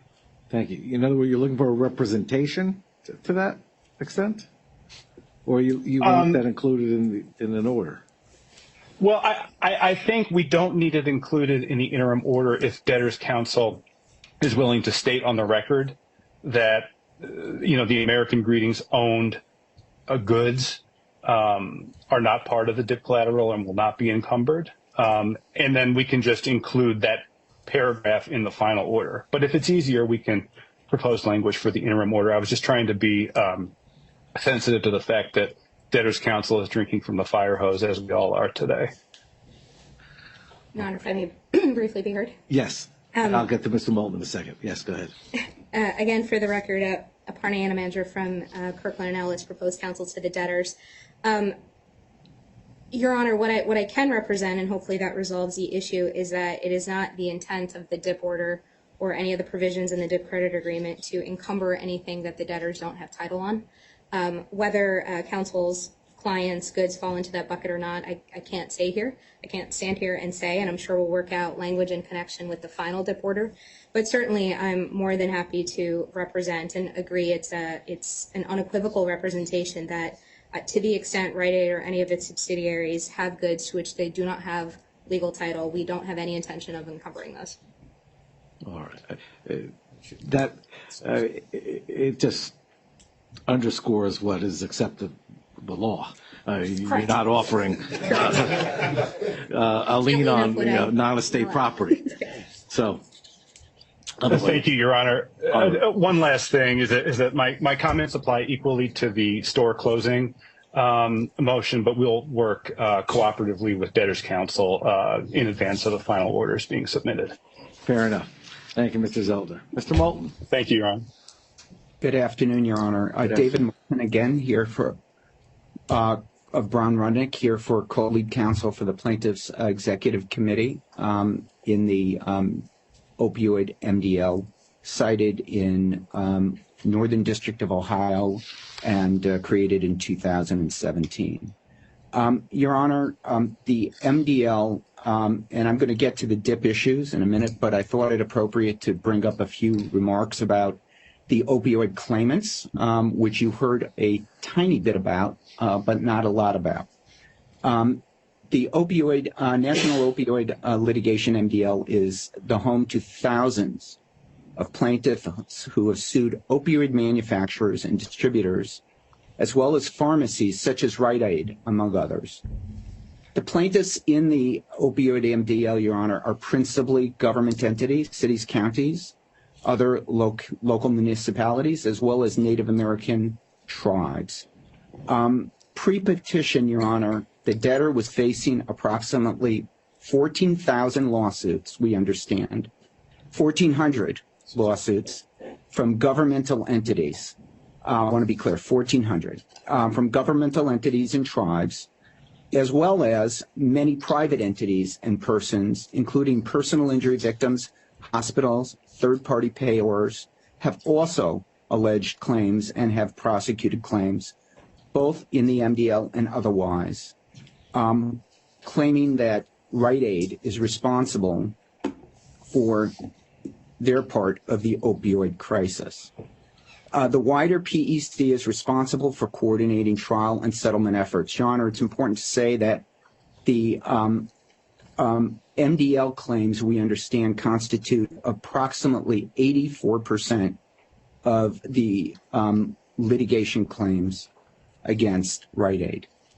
The MDL, as many of you know and many of you has read, has fostered many billions of dollars of settlements from those companies that assisted in fostering the opioid epidemic that continues to ravage this company and has helped develop innovative opioid abatement regimes to foster healing and relief throughout the nation. And the MDL has also, Your Honor, played a critical role on behalf of governmental entities and other opioid claimants in each of the opioid-related bankruptcy cases, including Purdue, Mallinckrodt, Endo, and the first opioid case, Insys. We've learned a lot of lessons, Your Honor, from those cases, and one of the most important lessons has to be that these cases, including this one, Your Honor, have public policy and national health impact. The victims of the opioid crisis are critical stakeholders in these cases, Your Honor, The victims and the governments must have a voice in the bankruptcy case and how the company that exits bankruptcy, whether through a sale or reorganization, operates so that the opioid epidemic is abated and remedied, and so that similar national harm cannot be effectuated by these businesses again.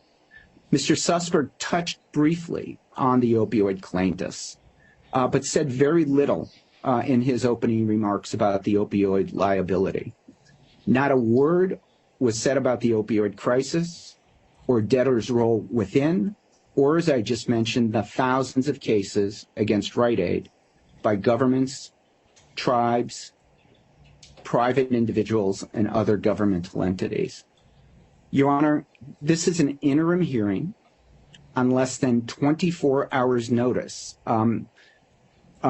Suffice it to say that we've all been involved in major cases involving lots of paper, but I'm going to second the statement said by one of the folks who just talked in front of you. That said, the paper here, I think it was Mr. Sponder, the paper here has been just unbelievably detailed and, and fulsome. It goes without saying, Judge, and I'm going to repeat the statements that have been made by others, that all relief should be interim here and do no harm and should be able to be revisited at the final hearing. This is especially true, we believe, Your Honor, for provisions that are aimed at hamstringing the estate and unsecured creditors for the benefit of pre-petition lenders and DIP lenders. In a case that we see on its face being solely run at this point for the benefit of secured creditors, that will likely end in a credit bid for everything other than a Lexer. There is no reason to grant, at this point, a final order as to the waivers that were articulated, let alone doing so now at an interim hearing. That being said, Your Honor, the court should be clear today that all these issues in front of Your Honor today, both in the DIP and otherwise, should be preserved for a final hearing when the parties can get up to speed and prepare and interchange with the debtor, and when a committee or committees are constituted and have an opportunity to weigh in on behalf of general unsecured claimants in general and the opioid claimants in particular. I want to focus on four things, Judge, that we believe must clearly be reserved for a final hearing. It does appear that the interim order makes this preservation, at least with respect to one of the items, but there was ambiguity with respect to some of the other issues I'm about to talk about. And then just recently, I heard that at least the debtor seeks, with the DIP lender, a final order now. Number one, the interim order paragraph 10, Romanet 10, at docket entry number 38, the exhibit there next there too. This is the surcharge waiver, Your Honor. The interim order makes clear that the interim order doesn't act as a waiver on the surcharge pursuant to Code Section 506C. It does seem to state that in general the surcharge is waived.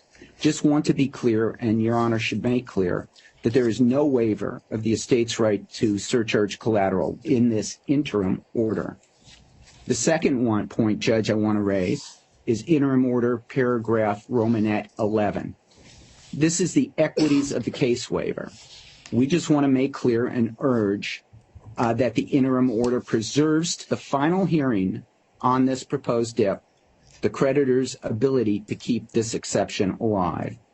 The third point, Your Honor, is interim order paragraph 39. The no marshalling provision is simply inappropriate, we believe, at an interim hearing. This needs to be preserved at least through the final hearing. This needs to be preserved for the DIP lenders and the pre-petition lenders. Item number 4, Judge, liens on the proceeds of avoidance action. This, too, should be preserved, we believe, to the final hearing. Simply put, Your Honor, we believe there's no justification or urgency today as to why these matters, particularly the marshaling and liens on proceeds of avoidance actions, cannot be reserved for a final hearing when parties in interest have at least some modicum of time, more than 12 hours, to investigate the circumstances surrounding these cases, the DIP, the collateral, and the liens, to see whether any of these deviations from protections expressly granted to creditors and unsecured creditors in the code are appropriate in this case. I do note, Your Honor, I'm informed that there's been a second day hearing proposed before Your Honor before the 16th of November. And again, we see no reason why these matters can't wait till then, and particularly, as I said, when a committee or committees are constituted, to have an opportunity for the unsecured creditors to have a meaningful weigh-in regarding these issues. Again, the debtor is crystal clear in its papers. They anticipate giving effectively, we understand, very little, some would say near zero, to unsecured creditors, including the victims of the opioid crisis and governments who have spent years and will now spend decades attempting to remediate the harm caused by the opioid crisis. This case is being run, seemingly at this point, for the secured creditors, and in circumstances where the code is being used to liquidate the creditor's collateral. And we know that is generally not what the code is intended to be used for. These types of secured lender provisions must be carefully scrutinized. Putting all these issues off to the final hearing, we submit, gives the court, the creditors, the unsecured creditors, and a constituted committee or committees opportunities to do a bare minimum of diligence and weigh in with their concerns, objections, and have an opportunity to negotiate these issues with the relevant parties. Judge, that's all for my remarks today. I thank Your Honor, as always, for your attention. Thank you. Thank you, Mr. Moulton. All right. Would Your Honor like to hear from anyone else on the phone before I respond? I don't see any other hands up, so you may respond, or do you want to take time to review any of the language specifically? In other words, I could take a break and meet with on the McKesson issues, if that would help facilitate Sure. it. I think, Your Honor, I think that would be helpful. All right. Why don't we take roughly a half-hour break? It's 2:45. And I'll meet with counsel for the debtors and also counsel for McKesson and Chambers. All right. Thank you. Your Honor.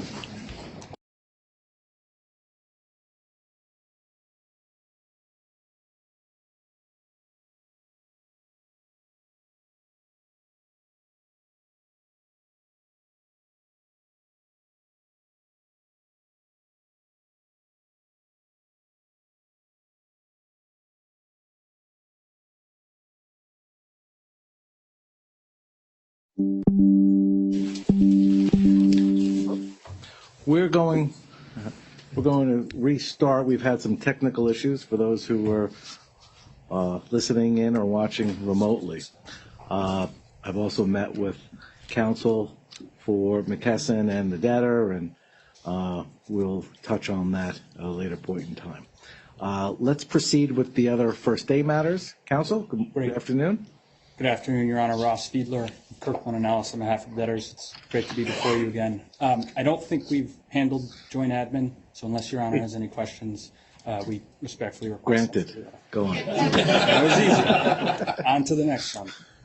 Cash management. I understand there's no outstanding objections. We do need to fund payroll immediately, so we need to get that entered today. Let me turn to the U.S. trustee, Mr. Sponder.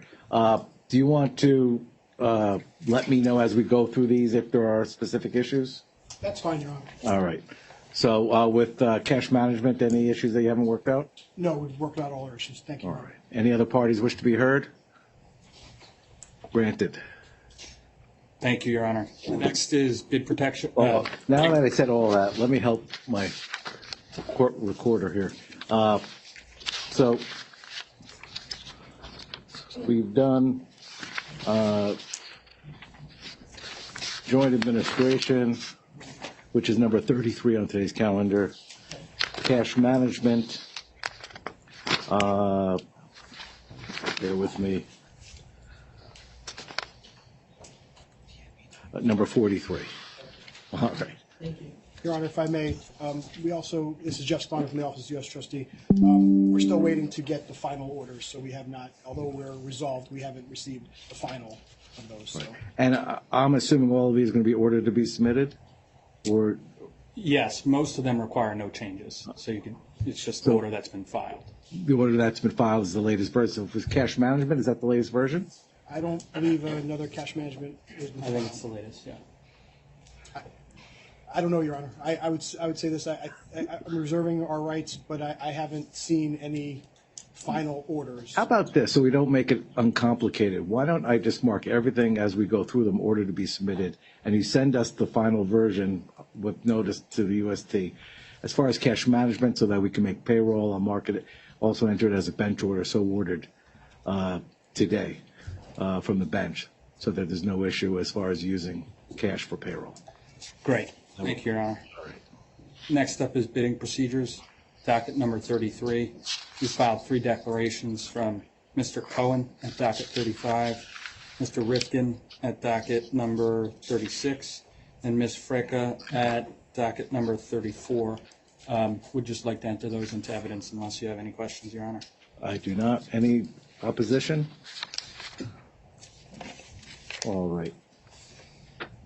So there are 2 issues on this that remain, Your Honor. The first is the bid protections. We're seeking to grant 3% of the aggregate purchase price on account of the retail sale process and 3.5% as embedded in the Med Impact APA. These protections are key to incentivize competitive bidding and are eminently reasonable here. So unless Your Honor has any questions, we would reserve the trustees' comments on that. Mr. Spawner? Thank you, Your Honor. Jeff Spawner from the Office of the United States Trustee. Your Honor, the United States Trustee filed an objection to the bidding procedures at docket number 77 shortly before the hearing. As set forth in that objection, the U.S. Trustee objects to the granting of the bid protections. As to the Rite Aid assets, there is no stalking horse purchaser yet. As such, it is premature, we believe, to grant the bid protections concerning the Rite Aid assets. As for the Elixir assets, Your Honor, although there is now a stalking horse that's in play, and I think that just occurred yesterday or over the weekend, it's also premature prior to any sale to grant the bid protections. During the break, I was able to look at some more of the bidding procedures, and I will note for Your Honor that it appears that the bid procedures provide 2 business days notice of the entry of a stalking horse agreement and allows objections to the stalking horse bidder designations. So that is in there. So that is helpful. Still have our objection. The second concern, Your Honor, is the privacy concerns and the appointment of a consumer privacy ombudsman. We haven't had a lot of opportunity to review the privacy policies, Your Honor, nor have I even had a chance to review the declaration of Ms. Rejka regarding the privacy policies, but I did have a conversation at least with her. We're just not sure that the privacy policies are clear, that they do not prohibit the transfer of PI. So with that, Your Honor, we came thinking of maybe an alternative and maybe just parse out the consumer privacy ombudsman issue and allow the procedures to go forward, and maybe come back to that maybe when a committee's also, because it is customers and patients, and they should have a say in that as well. That's basically it. Thank you, Your Honor. All right. Counsel? Yeah, a few comments, Your Honor. On the Med Impact APA, that deal would not have been done absent the break fee. I think it's very standard for a stalking horse bidder to get that protection, and so we think that's reasonable here, as it has been in many other cases, Bed Bath, David's Bridal, Sixterra, and a number of others. And same goes for the retail assets. On the consumer privacy ombudsman point, we are requesting that any sale of assets be able to proceed here without the appointment of a CPO. As we make clear in Ms. Freka's declaration, we have 2 consumer-facing websites which contain privacy policies that are applicable to PII. And I won't go into the specifics of the policies, but based on the language of 363B1, those policies are not implicated here.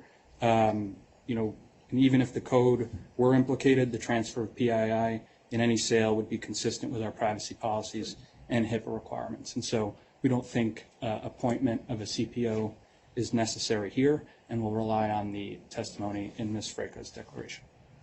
All right, well, what are your thoughts on carving that out from the bidding procedures?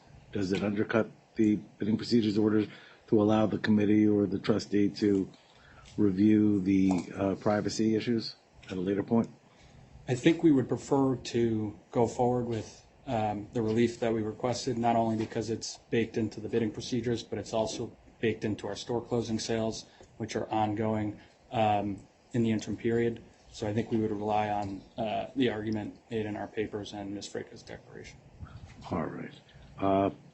As far as the proposed breakup fees, the court has approved them in the past and has viewed them as serving an important purpose. Well, before I rule, Mr. Chesley, did you want to be heard? I don't think so, Your Honor. I believe you were articulating our position here, but on behalf of the Stalking Horse bidder, we've spent weeks on this transaction.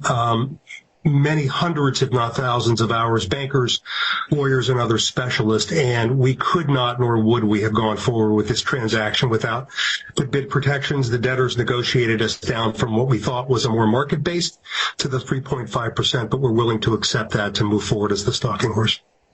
All right. Thank you, counsel. As I've indicated, I have in the past in other cases, along with my colleagues on the bench, approved such protections. I've always done so, though, with at least the reservation of rights that's inherent for any court order. A court always has that inherent authority to review an order entered if it turns out that circumstances warrant a review of the order. If it turns out to be inconsistent with applicable law or facts turn out to be not as represented. For instance, those are just two situations. I'm going to approve the breakup fees as I've done in the past with that admonition, both for the elixir and for the retail process. I think, and it's never just.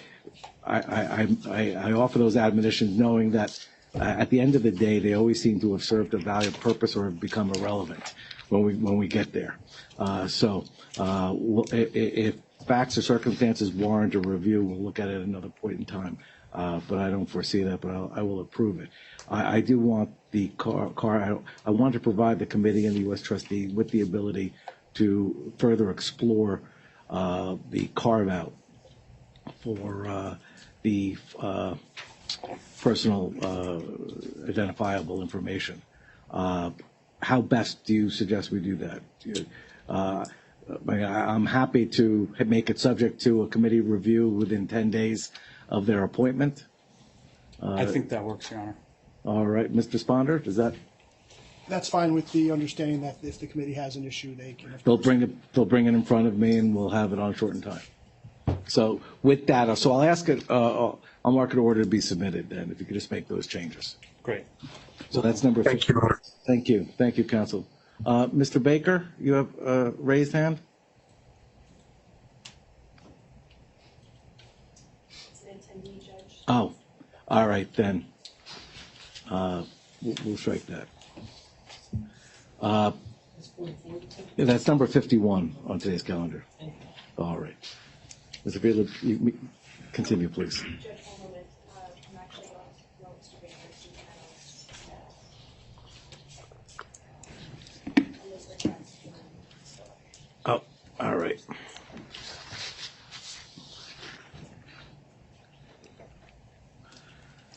Mr. Baker? Hello, Your Honor. It's actually Nick Baker as an associate of Sullivan and Cromwell. This is Andy Dieterich. Oh, that's all right. Now, good afternoon. Apologies for the stealth approach to your hearing today, and for a little bit of disorderly. But Your Honor, we represent a client that is a strategic bidder that was not contacted as part of the earlier process. That client is, I don't have permission to disclose the name of the client today. It's a household name, I will say. And the disclosure itself would take a communication strategy. We were very surprised to see the pace of this today. We had discussions with Guggenheim and did not understood there was going to be anything imminent, let alone a separation of the PBM from the rest of the operating business, which at least for this client, it would be a significant and fatal problem with a whole company marketing transaction. The approval of bidding procedures and stalking horse protections on the first day of the case without notice to us or the other parties, we think is aggressive. We understand that some cases require an aggressive timetable. We've done those cases ourselves, and we appreciate all of the dynamics. But Your Honor, we're just appearing today to ask that the approval of the bidding procedures and the stalking horse protections be delayed until a subsequent hearing, when we can have a little bit more ability to review, can have a discussion with the company, can get permission to disclose the client's name, and hopefully can not make sure the case doesn't cross a red line today where steps are taken that make it impossible to have a whole company transaction. So I do apologize for the dramatic appearance, and I wish we had more time we were more organized here. But I guess we would ask that the bidding protections be kicked off pursuant to the U.S. trustee's objection, and that we have conversations with the company. I don't know where those conversations will lead, but I do think that that is the right way to proceed. If we have to approve the stalking horse bid today, or the bidding protections today, at a minimum, we'd ask that the schedule be delayed. We think that requiring final bids by November 16th for a business of this complexity and significance is, frankly, a ridiculously aggressive timetable. 13 strategics, apparently, if I read the presentation, were contacted. We think that is a woefully insufficient number. Our client was not contacted, but our client is indeed very interested. So I'll leave that situation on your in your lap, and I do apologize again for it. But I don't know what else to do today, faced with what was really an incredible surprise that this case is proceeding at this pace, and that the fiduciaries put us in a position that we have to appear today with, without our collar stays. Well, no apologies needed. I understand the circumstances. My understanding was, of course, in listening to the presentations, that the bidding is not limited to any segment, or that there is bidding contemplated for the entire enterprise. But let me hear from counsel for the debtor. Your Honor, there is a separate sale process for retail and a separate one for Elixir. We are accepting any and all bids through those processes, and I'm happy to get into the need for speed here and why the timeline is critical, not only because it was negotiated in the DIP facilities, but also in the RSA, and failure to meet those deadlines could lead to termination rights. That said, we don't even know who Mr. Dietrich represents, and I'm not sure he even has standing to bring these claims here. Well, what I'm going to suggest is this.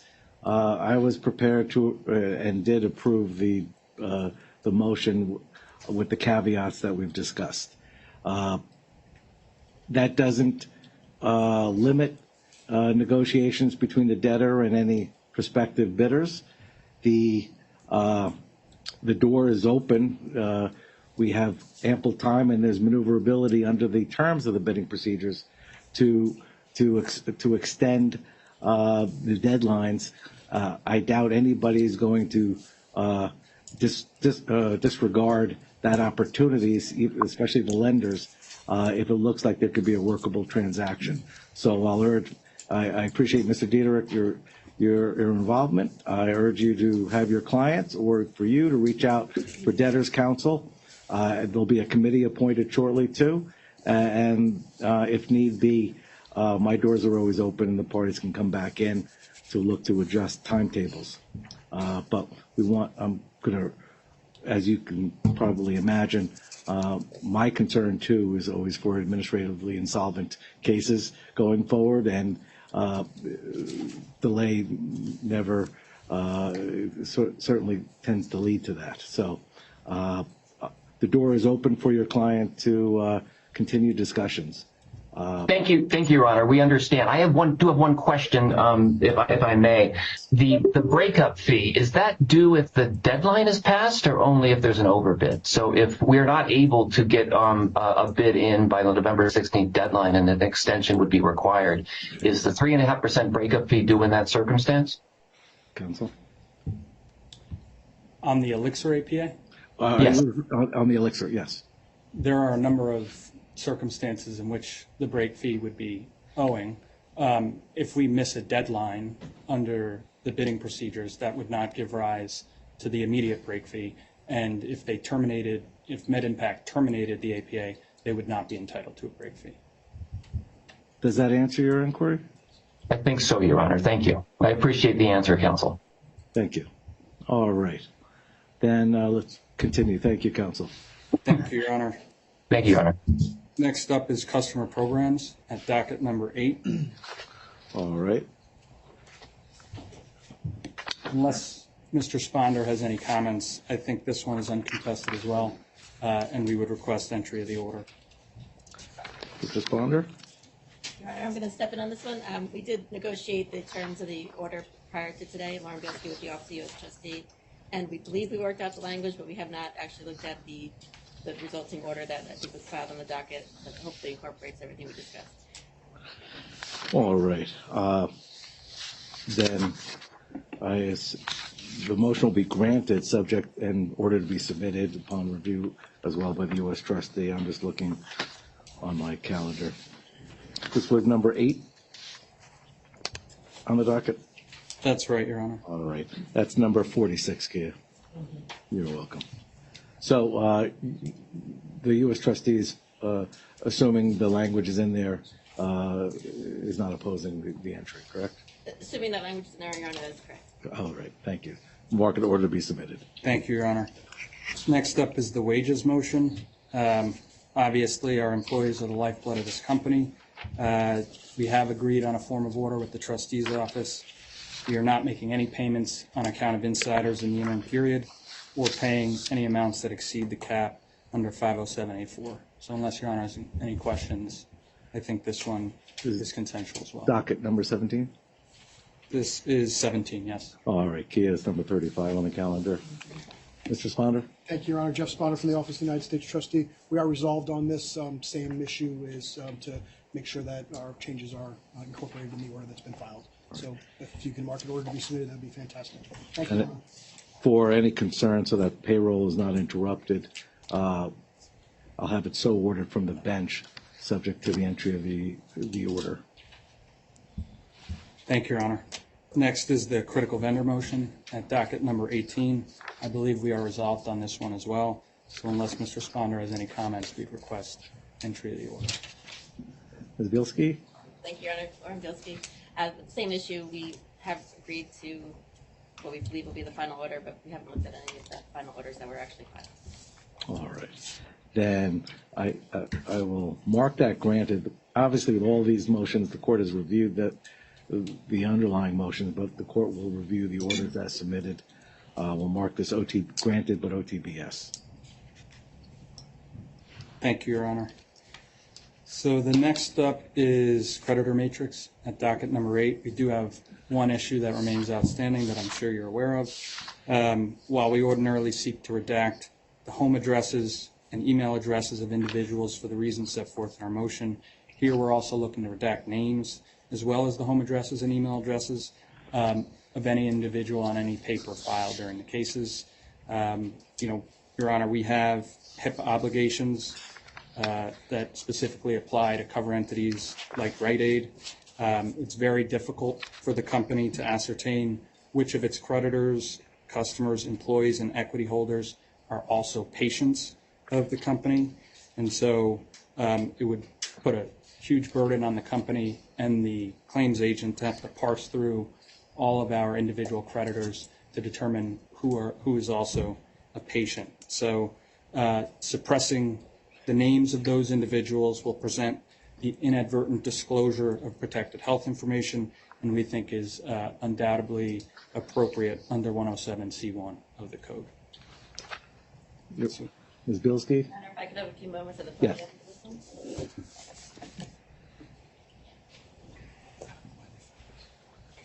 Thank you, Your Honor. Lauren Bielski with the Office of the United States Trustee. Your Honor is familiar with the U.S. Trustee's position on the redaction motions because the bankruptcy code and rules tell us that the debtor shall file schedules that list the name and address of creditors. There are, of course, exceptions. The motion here asks to redact names, addresses, and email addresses of all natural persons because they made the individuals on the schedules can be customers of the debtors, and to include their names might be a violation of HIPAA, and also because it could create an undue risk of identity theft or other unlawful injury. The debtors state they need to redact the information for all creditors, all individual creditors, including employees and equity holders, because given the breadth of the debtor's customer base, it is, and this is, quote, difficult to ascertain which of the debtor's customers, individual creditors, employees, and individual equity holders are also patients subject to HIPAA, which I think is what counsel just stated. Accordingly, a wholesale redaction would avoid any inadvertent disclosures. I'll start by saying that we, of course, recognize this is an interim order, but our concern is the slippery slope that we start going down when debtors ask for a wholesale redaction of information for all individuals because it may implicate HIPAA and because there may be an outside chance that it could create an undue risk of identity theft. Today we're talking about this in a vacuum because we don't have the schedules, so it's not clear at this point whether the HIPAA concerns would exist for creditors of all of these debtors. Yes, maybe the pharmaceutical debtors, but would it apply also for just the retail debtors? And we're not even sure where these customers would appear on the schedules, the patients, the customers that might be implicated with HIPAA. This isn't a case like one of the cases before, Your Honor, BlockFi, where the customers are in fact the creditors, or the retail case at Davis Bridal, where the customers are the creditors. It's not clear here if the debtors, patients, the customers are also going to be creditors or what other schedules they might appear on.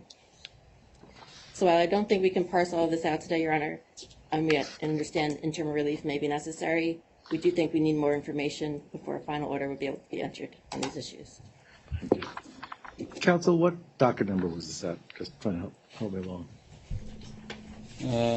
Just give me a moment, Your Honor. Sure. Docket number 8.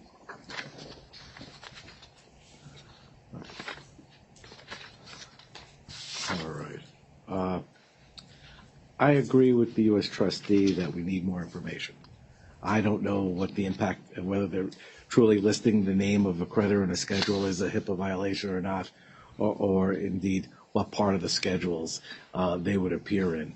I'm going to grant an interim basis, but before we get to a final hearing, we're going to definitely have to flesh out the legal basis and the risks that would be there for these names. And we may have to explore whether it's appropriate for employer and insiders as opposed to potential creditors who are just owed because of their status as a pharmaceutical customer. So I'm going to grant it on an interim basis. I'll definitely want to explore it later on at the final hearing. Thank you.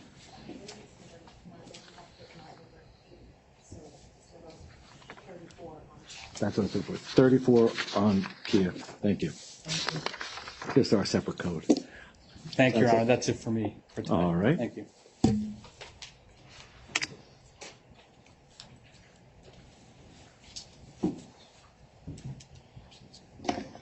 Good afternoon, Your Honor. Zach Manning, Kirkland and Ellis, on behalf of the debtors. Turning now to what we call the store closing sales motion. This is filed at docket number 37. It's agenda item number 11. We submitted 2 declarations in support of this motion. Declaration of Mark Liebman filed at docket number 39, and the declaration of Elise Fricka filed at docket number 34. We just ask for good order to admit those into evidence now. Any opposition? And as to the relief itself, we understand that the motion is not opposed. We had a conversation with Landlord's Council. You had a few comments that we'll address with drafting on the order on the back end. We'll submit a revised form of order that will be agreed to between the parties. Unless Your Honor has any questions, I propose to reserve it for the order, and we'll submit that to chambers for entry. Oh, no, I'm fine with it. I'm going to mark it granted, order to be submitted, key, it's number 52. Thank you. And the declarations of Mr. Stein and Ms. Freka are admitted into evidence in support thereof. All right, thank you, Your Honor. I'm sorry, Mr. That's all right. Bonner. Thank you, Your Honor. Jeff Bonner from the Office of the United States Trustee. We are mainly resolved on that order, Your Honor, and I apologize for not jumping up a little bit sooner. It's the same issue as we went through in the bidding procedures, that there is a paragraph in this order that sets forth that a consumer privacy ombudsman is not required. So we'd like the same language that we To carve out. To carve out. Thank you. That's fine. Thank you. So subject to carving out the language with respect to the consumer ombudsman, well, it'll be granted. All right, thank you, Your Honor. That's all that I have for today, so I will now turn it over to my colleague, Mrs. King. Next up. Afternoon, Your Honor. Mark McCain, Kirkland & Ellis, proposed counsel for the debtor. Item agenda number 10 is the obliquely named debtor's motion for an order approving certain dates and protocols. Intriguing name. Very intriguing, Your Honor. This is the day. This is setting the dates and the protocols for a confirmation hearing. As Mr. Sussberg learned earlier today, we did file a plan, and we'd like to set a schedule for it. There's DIP milestones and anticipated RSA milestones that would require us to have a confirmation hearing by February 15th of next year. So we are asking, if it's consistent with the court's calendar, to schedule a hearing on February 14th. We're coming forward with you today because we're trying to use all 122 days from the filing of the plan to that hearing. And to do that, we wanted to set the first date of an obligation before the second day hearing. Specifically, 28 days from the day we'd like people to serve us with discovery requests. We expect a committee will be formed and we'll have counsel by then and be ready to go. But we just wanted to put the date out there so we could use all the time available to us, recognizing that speed is a serious issue in these cases. We also have already taken steps to use document repositories and other things that have already been provided in the some of the underlying disputes, including the MDL that you heard about earlier today. So we're asking that Your Honor enter the order, recognizing that once a committee is formed, we can engage with them if they want to seek potential modifications of interim dates. All right. I understand the UST is opposing the request. Ms. Bilski? Thank you, counsel. Thank you, Your Honor. Lauren Bielski with the Office of the United States Trustee. That is our concern, is that the committee who will be involved in this case have an opportunity at the outset to have a say in the scheduling, especially when it includes dates such as discovery deadlines and the like. And we're going to endeavor to get a committee in as soon as possible. We don't see the harm in a delay to at least have that done with the input of the interested parties and not have it done today on the first day of the case before you even have an opportunity to solicit. All right. Thank you, Your Honor. Thank you. Counsel? Your Honor, I just would reiterate, I'll come to the mic. I'll just reiterate that the first obligation of any party that would potentially oppose the plan, including the committee, is 28 days from today, which is well after we expect the United States Trustee's Office to form the committee and have counsel. All we wanted to put out was the obligation so that when they engage, they know to reach out with us and to start drafting the request. All right, thank you. I'm going to make a change to that schedule. So let me give you all some dates. Second day hearings are going on at November 16th at 2023 at 1 p.m. I'm setting some omnibus dates because I know we're going to need them. December 4th at 11:30 a.m. January 8th at 11:30 a.m. January 29th at 11:30 a.m. And I'll just give one more. February 20th at 11:30 a.m. As far as the date requested for, now you were seeking for a confirmation hearing date? That's correct, Your Honor. I'm going to bump that if it's okay with the lender, and even if it's not, December 19th, 4 days to December 19th. When you say December, did you mean February? I'm sorry. The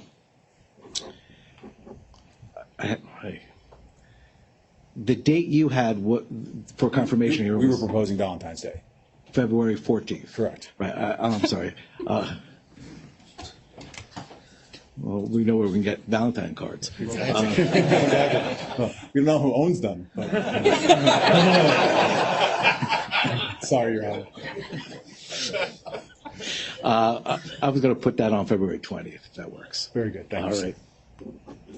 Appreciate your help. And we'll submit a revised form of. What was the date in that schedule for the disclosure statement hearing? Disclosure statement hearing? December 29th. Your Honor, I don't want to tell you that, but it's December 29th. Don't blame the messenger. It's not Christmas. December 29th? Yes, Your Honor. All right, we'll leave it for now. Thank you, Your Honor. All right, thank you. Obviously, with respect to the U.S. trustees' concerns, needless to say, this is with reservation of rights for the committee to come before me by letter and by more likely by a conference call to discuss timing if there's an issue. Thank you. Thank you.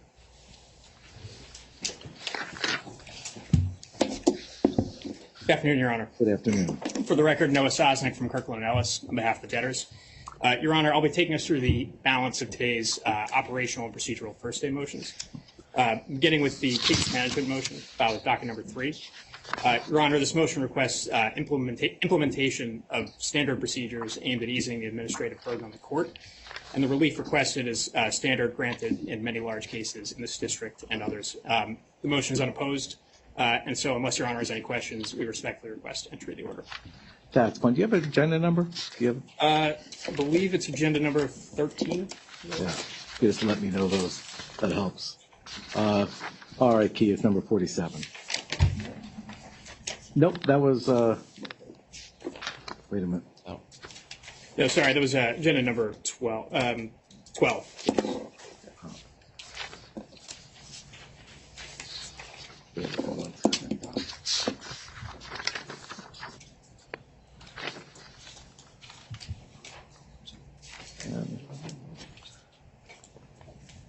Do you see it?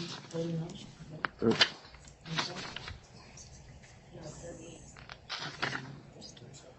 That's it, 38. Thank you.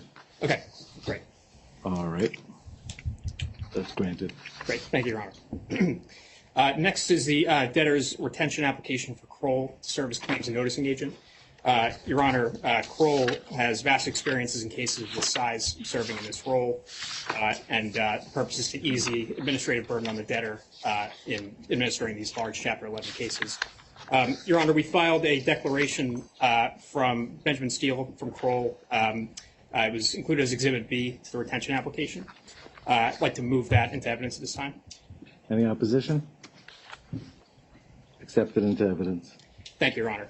This application is unopposed. We respectfully request entry of the order. All right, as long as they make sure they're not hacked again. Any opposition? Thank you, Your Honor. Jeff Spunder from the Office of the United States Trustee. We suggested several revisions, and they've all been incorporated as I understand it. So we're fine with the order. All right. Motion will be granted. Thank you, Your Honor. Your Honor, next item on the agenda is the debtor's SOFA and schedule extension motion, which is filed with docket number 4. The debtors request a 38-day extension of the 14-day deadline to file SOFAs and schedules, bringing the new deadline to December 7th, 2023. This motion is also fully consensual. We worked with parties in interest to address their comments, and so unless Your Honor has any questions, we respectfully request entry of the order. All right. U.S. Trustee, any concerns? No, Your Honor, we worked on a date so that we can also hold the 341 in early to mid-December. All right. Kia is number 39. And motion will be granted. Thank you. Thank you, Your Honor. Your Honor, the next item on the agenda is the debtor's taxes motion, filed with docket number 13. The debtors seek authority to pay up to $68 million in pre-petition taxes, of which they expect $41 million will come due in the interim period. Again, this motion is fully consensual. We've addressed and included comments from parties of interest. And so, unless Your Honor has any questions, we respectfully request entry of the order. All right. U.S. trustee is on board. Your Honor, yes, we are on board. Again, we'd just like to look at the final order on this. As with all, these will be granted with the order to be submitted. Kia, this is number 45. Great. Thanks, Your Honor. We need to keep the government operating. We need the tax money. Yeah, that's right. Okay, Your Honor, the next item on the agenda is the NOL motion filed at docket number 7. The debtors request implementation of procedures aimed at tracking transfers of stock, which may impair the debtor's ability to take advantage of favorable tax attributes in the future. The procedures requested in this motion are standard and have been approved in similar large Chapter 11 cases. Again, this motion is fully consensual, and so unless Your Honor has any questions, we respectfully request entry of the order. All right. No objections? Correct, Your Honor. Thank you. This is number 42, Kia, and this will be granted. And with respect to Kroll, it was number 47, in case you needed that, the appointment of Kroll. Thank you, Your Honor. You're welcome. The next item on the agenda is the debtor's record date motion filed at docket number 16. It's agenda item number 17. Your Honor, the debtors seek to establish a record date to measure debt holdings in case the debtors down the line need to request a sell-down order to take advantage of certain favorable tax attributes. This motion is purely procedural. It does not impact the substantive rights of any party, and it's fully consensual as well. We previewed this with the U.S. trustee and addressed their comments. And so, unless Your Honor has any questions, we respectfully request entry of the order. All right, thank you. Mr. Sponder? Thank you, Your Honor. Jeff Sponder from the Office of the United States Trustee. Your Honor, this one, although consensual, we still want an opportunity to review the order because what happened here was this motion was actually revised, and we haven't had a chance to review it since it was revised, and I think it was revised sometime yesterday. So we're on board with what we've been told. We just want to take a look and review the order. Well, that's fine. 'Cause we'll handle it like we with the others. Motion is granted. Again, this is Kia number 36, and it'll be marked order to be submitted upon review by the U.S. trustee. Understood. Thank you, Your Honor. The next item on the agenda is the debtor's insurance and surety bonds motion, filed at docket number 12. Your Honor, the debtors seek authority to pay pre-petition insurance costs, maintain the ability to amend, terminate, or enter into new policies in the ordinary course, and maintain their surety bond program in the ordinary course and satisfy pre-petition obligations related thereto. Your Honor, this one is also fully consensual. We've previewed changes with the U.S. trustee. And so unless Your Honor has any questions, we respectfully request entry of the order. All right. Kia, this is number 40. Court will grant the motion. Order to be submitted. Thank you, Your Honor. Your Honor, the final item on my list is the utilities motion, filed at docket number 5. The debtors seek to establish an adequate assurance account to ensure that utility providers will continue to provide service on a post-petition basis. Your Honor, there is one change. There's going to be one change to the order that was filed on the docket. We received some comments from some of our landlords earlier this morning. There'll be one small change to the order that was filed, but otherwise, we understand this motion is fully consensual and respectfully request entry of the order once submitted. And this, for like the others, with a final hearing. The final hearing is on the 16th, correct? That's right. All right. So, Mr. Sponder? Thank you, Your Honor. Jeff Sponder from the Office of the United States Trustee. Similar to the other ones, Your Honor, we're on board. However, we just want a chance to review the order that was filed on the docket. Thank you. All right. This is Kia, this is number 44.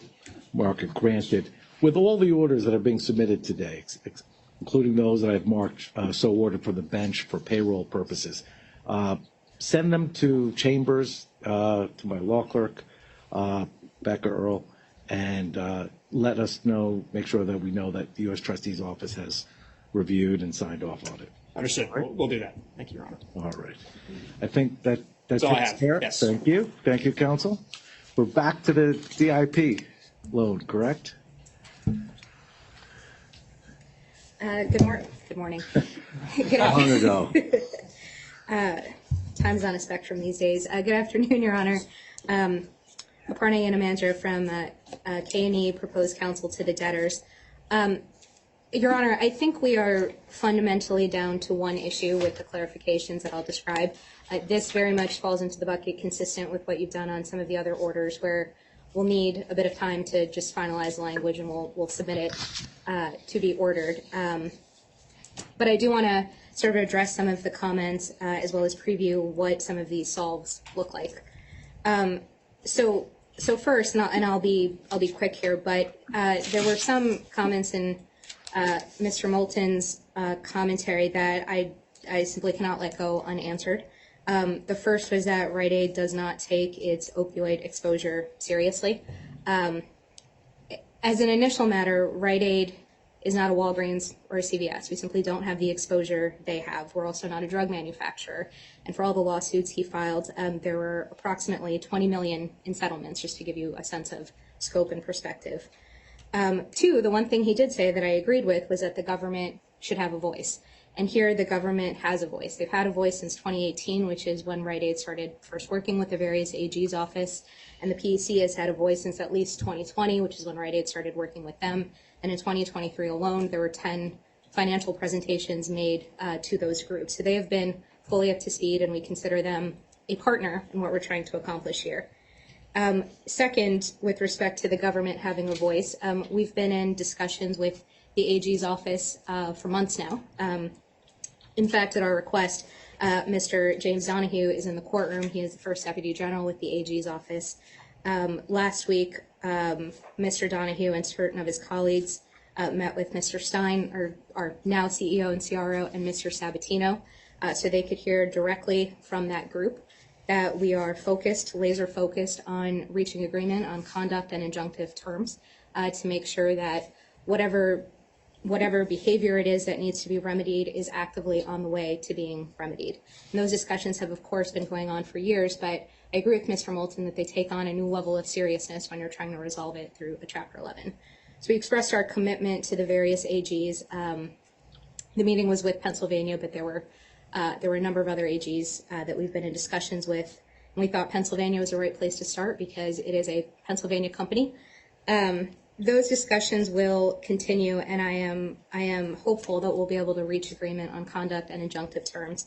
But of course, no agreements have been reached yet. This, of course, is all information that Mr. Moulton knows, as we've been engaging with the PEC group that he and his colleagues represent for several months now. The second allegation that I can't let go unanswered is that we're running a process for the benefit of the secureds. We've all seen what those processes look like. They're ones where the DIP cleans up everything in sight on the first day of the case, where there's massive roll-ups on the first day of the case, not on a creeping basis, where there's no plan process, and it's simply a quick 363 sale that leaves behind where the buyers take all the good stuff and leave behind all the bad stuff. And it's certainly not a case where the debtors file a plan on the first day of the case acknowledging that there will be GUC recovery available consistent with the priorities set forth in the bankruptcy code. Again, this is something Mr. Moulton knows as we previewed the GUC recovery that would be in the plan. And again, as we acknowledged, there is a ton to work through here. I will be the first one to acknowledge that. But there is also a ton of evidence that certainly from out of the gate, we're looking for a constructive process here. That's evidenced by the countless meetings we've had over the last couple months, Rite Aid's 5-year-plus history engaging with the AG's office, and at least 3-year-plus history engaging with the PEC. The DIP facility that we're asking to be approved today and its limited liens on unencumbered, and the plan that we filed. So with that, let me turn to the actual DIP facility.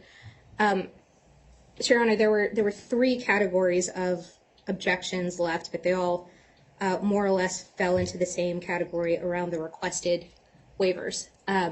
So we will be clarifying, and I'll say this on the record, and it will be clarified in the order, that we are only seeking 506C, 552B, and marshalling relief with respect to the $200 million new DIP term loan facility. There is no roll-up in that facility.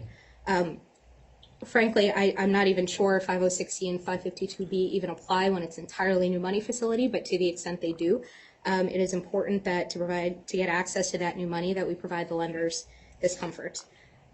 We will be clarifying the corollary, which is that those waivers, 506C, 552B, and marshaling, will not apply with respect to the DIP ABL facility, the DIP FILO facility, the pre-petition ABL, the pre-petition FILO, or the second lien notes until entry of a final order. So it's something we'll engage with the committee on.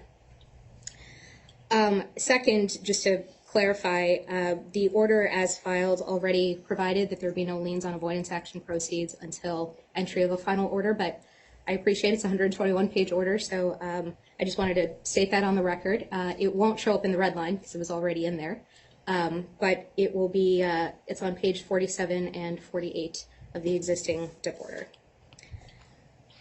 Your Honor, with respect to the landlord group objections, I think subject to some words that we're still, a whole army behind me is still working through. I think the remaining outstanding objection is the same 506C issue, so the same arguments would apply. And with respect to the UST's objection, again, the army is hard at work, but the 506C objection still applies, so same arguments.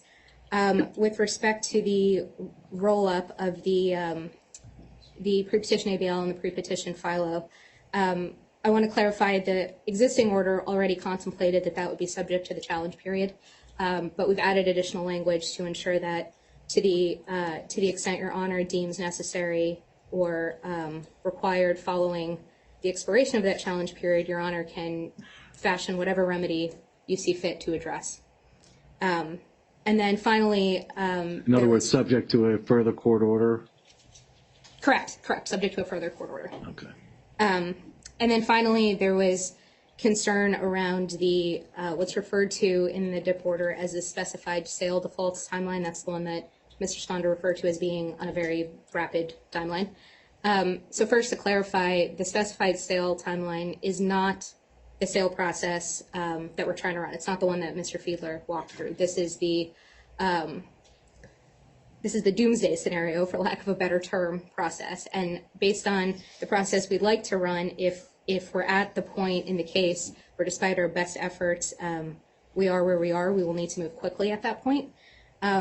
That being said, it's something that we are, and I want to put this on the record, it's something that the lenders and the debtors can commit to continuing to discuss with the U.S. trustee and, of course, a committee when it's appointed. But I wanted to clarify that it's only relevant in a situation where all other options have been exhausted to reorganize the company. So in effect, those dates could be subject to extension upon consent or further court order. Correct. And the entire process, and we'll make sure this is abundantly clear in the order, that entire process is subject to court oversight. All right. So with all that said, Your Honor, I think to end where I started, I think the open live issue is on the 506C waiver, but I would, Your Honor, I would note, given the other clarifications, including, frankly, for me, whether 506 even applies for the new money facility, we would ask that remaining objection be overruled, and we will make sure that folks see the revised order before we submit it to make sure it has all of the clarifications that I've put on the record. All right, thank you.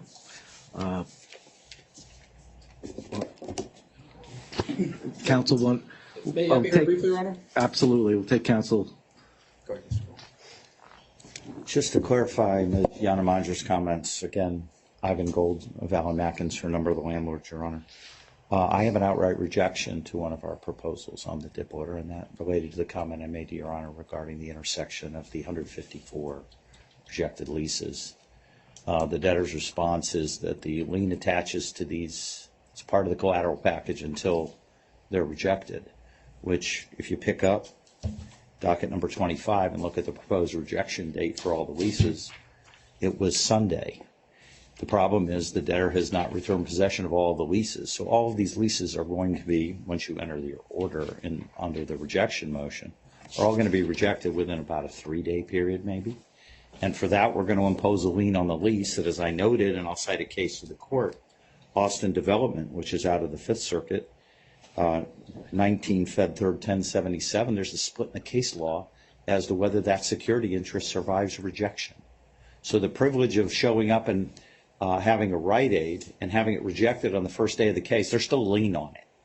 And we haven't heard anything from the lenders' legal representatives or their business representatives to tell me that's an essential part of the deal. 154 leases that the debtor says have no value, that they've already closed, are really part of the collateral package, that we're going to cloud the landlord's title for 2 or 3 days. Are they that inadequately protected? So that is still an open issue. All right, thank you. I'll hear from counsel. Yes, Your Honor, John Ventola on behalf of Bank of America. I was rising to raise this point. We are not seeking liens on rejected leases. So I'm not sure what the confusion is. Mr. Gold raised this point before, and I got up to say that we were fine with it before he just got up again. So Well, it was a good argument. I have an email rejecting the proposed language, Your Honor. So this is great news. Well, what we say here governs. Forget the emails. Yeah. All right. Yeah. So, So we're fine with it, I'll Your take Honor. counsel's representation. And then if I could just make a couple of other Yes. points, Your Honor, going back to the roll-up point that the U.S. trustee originally raised and that debtors counsel just addressed. So there is the challenge period provisions in paragraph 13 of the order. And what we are proposing to add is that if there's a successful challenge, then the court may fashion a remedy. I just want to clarify that's what everyone will see in the next draft of the order. And then on the 506C waiver points, Your Honor, and in related provisions, I think when we were discussing this initially, some of the parties were conflating the two DIP facilities. They are separate facilities. So the interim order relief we are seeking on 506C, 552, and on the marshalling provision is solely on the new money DIP term loan. All of those other items are for the final hearing on the DIP ABL facility. Right. The court's understanding is you want finality with respect to the new money. Correct. And only the new money, Your Honor. Right. Yes. And I understand the points about New Harm, but we also think there are benefits when someone is willing to lend $200 million to a debtor on the first day of the case.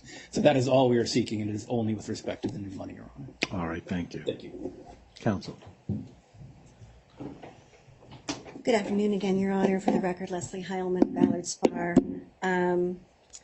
Your Honor, I know that we've went a few times around on the 506C, and I'm not really understanding where, we can't, why the new money is separate from a 506C surcharge waiver. 506C is for surcharging the costs of liquidating collateral. They're being granted DIP liens on the new money, so ergo, they have collateral. And they are going to benefit from liquidating collateral using the new money in each of the retail stores, to close stores, to operate through the plan. And to the extent that there is no money, we now can't look to that collateral. It's all the collateral, and it's to surcharge the collateral where the freight of the case is not being paid. So, Your Honor, someone will benefit from that new money, but there won't be any collateral to look to if there's an administrative expense deficit. So, Your Honor, in and of itself, I think that makes it that this should be a final hearing issue where the creditors committee can weigh in, where there's evidence on the sufficiency of the budget, not today on a first day hearing that is for immediate and irreparable harm to the estate. That's the relief that should be granted today, not letting the freight leave the station and have no ability for the debtor to recoup if there is an administrative insolvency event in this case. All right. Thank you. Last, Mr. Moulton, and then Mr. Spondroff. Judge, do you want me to go before Mr. Spondo? Yes, please. Okay. Just to actually, just very quickly, Judge, I appreciate counsel's concern regarding the opioid claimants and the company's concern for them. I wish that would have been part of their original presentation instead of only having come following my remarks. And I would say, just want to agree that the 506C issue should be pushed to the committee or to the final, to the second day for a final order so that the committee can have its opportunity to weigh in, take a look at it, and offer Your Honor its feelings on it. Thanks. All right. Thank you, Mr. Moulton. Wait, one more. Counsel? Yes, my name is Jim Donahue from the Commonwealth of Pennsylvania. I just want to confirm what Attorney Vanamandra said, that we have been working with, we and a number of states have been working with them on a resolution on the opioid claims. We have gotten pretty far in the injunctive side. We've made a presentation of a pretty comprehensive package on injunctive relief, and we've been exchanging a lot of information about their financial situation, which is obviously, from what you've heard today, extremely complicated, but we are working diligently, and we have had communication with the representatives of the PEC about our process. All right, thank you, Counsel. Mr. Sponder. Thank you, Your Honor. Jeff Sponder from the Office of the United States Trustee. Your Honor, we also agree with that the 506C should be left for the final order for old money as well as new money. We also, as I remarked earlier, had about 15 or so separate issues that we think are minor, that we understand are being resolved, but reserve our rights to look at that order, same as the other ones, and make sure that those are taken care of. Thank you, Your Honor. All right, thank you. Thanks, all counsel. The court is going to overrule the objection with respect to the 506C. The court finds it material, the distinction made between old money and new money coming in. Absent new money coming in, for what the court has reviewed as far as the declarations and the submissions, the case would well indeed be at risk. It is not unexpected for a new lender coming in to give new money to a DIP to want certain protections, which at a minimum a 506C waiver would provide. Given that the bulk of the 506C waiver remains applicable to the old money, we'll call it, the existing loans, there certainly is an avenue for the committee and others to take a position that there should not be such a waiver. But with respect to new money, and to the extent it's only applicable to new money actually loaned, and by the court will approve the objection. The court will overrule the objection. It's been a long day. With that, and with the U.S. trustees' reservation of rights with respect to the language that the finality, and all counsel who've raised concerns, the court will mark it granted, order to be submitted. If there is an issue with specific language, the court will entertain a conference call to hopefully resolve any issues that are open. That takes us to the McKeeson dispute. As a result of discussions with counsel in chambers, we are carrying that dispute to 11 o'clock tomorrow in the hopes that, for one, gives all parties the opportunity to review the submission by McKeeson at the court and the parties, but also that there may be some pathway to a consensual resolution. If not, the court is ready to conduct a hearing at 11 a.m. It'll be live unless the parties are requesting a Zoom status conference in lieu of a hearing. All right, Mr. Sussberg. Yes. Joshua Sussberg, Kirkland & Ellis, behalf of Rite Aid. Your Honor, we will be set for tomorrow at 11. We will endeavor in between now and then to coordinate with counsel to McKesson. And I think it may make sense at the outset of tomorrow morning, whether you want to do it at 11 or a little bit before, to come back into chambers and just let Your Honor know where we are. I'll be here earlier. If everybody's here, I'll be glad to sit with counsel. Okay, perfect. And I know that wraps up the agenda. I did just want to say thank you again to Your Honor and your staff. I know we submitted a lot of paper. It was a lot to get through, and it was a long hearing. We very much appreciate you guys accommodating us on an emergency basis. Thank you. Thank you to all counsel. Mr. Sponder, do you have another issue or concern? Thank you, Your Honor. Jeff Sponder from the Office of the United States Trustee. Will tomorrow's hearing be available via Zoom? We'll make it available hybrid. If we're going forward, obviously I can't make available discussions that take place in chambers, but to the extent we move forward, it'll be a hybrid nature, at least for viewing of parties and parties in interest. Have to be careful with judicial conference regulations these days. All right, we're done? Yes. I'd like to hear that. Thank you all. Appreciate your time.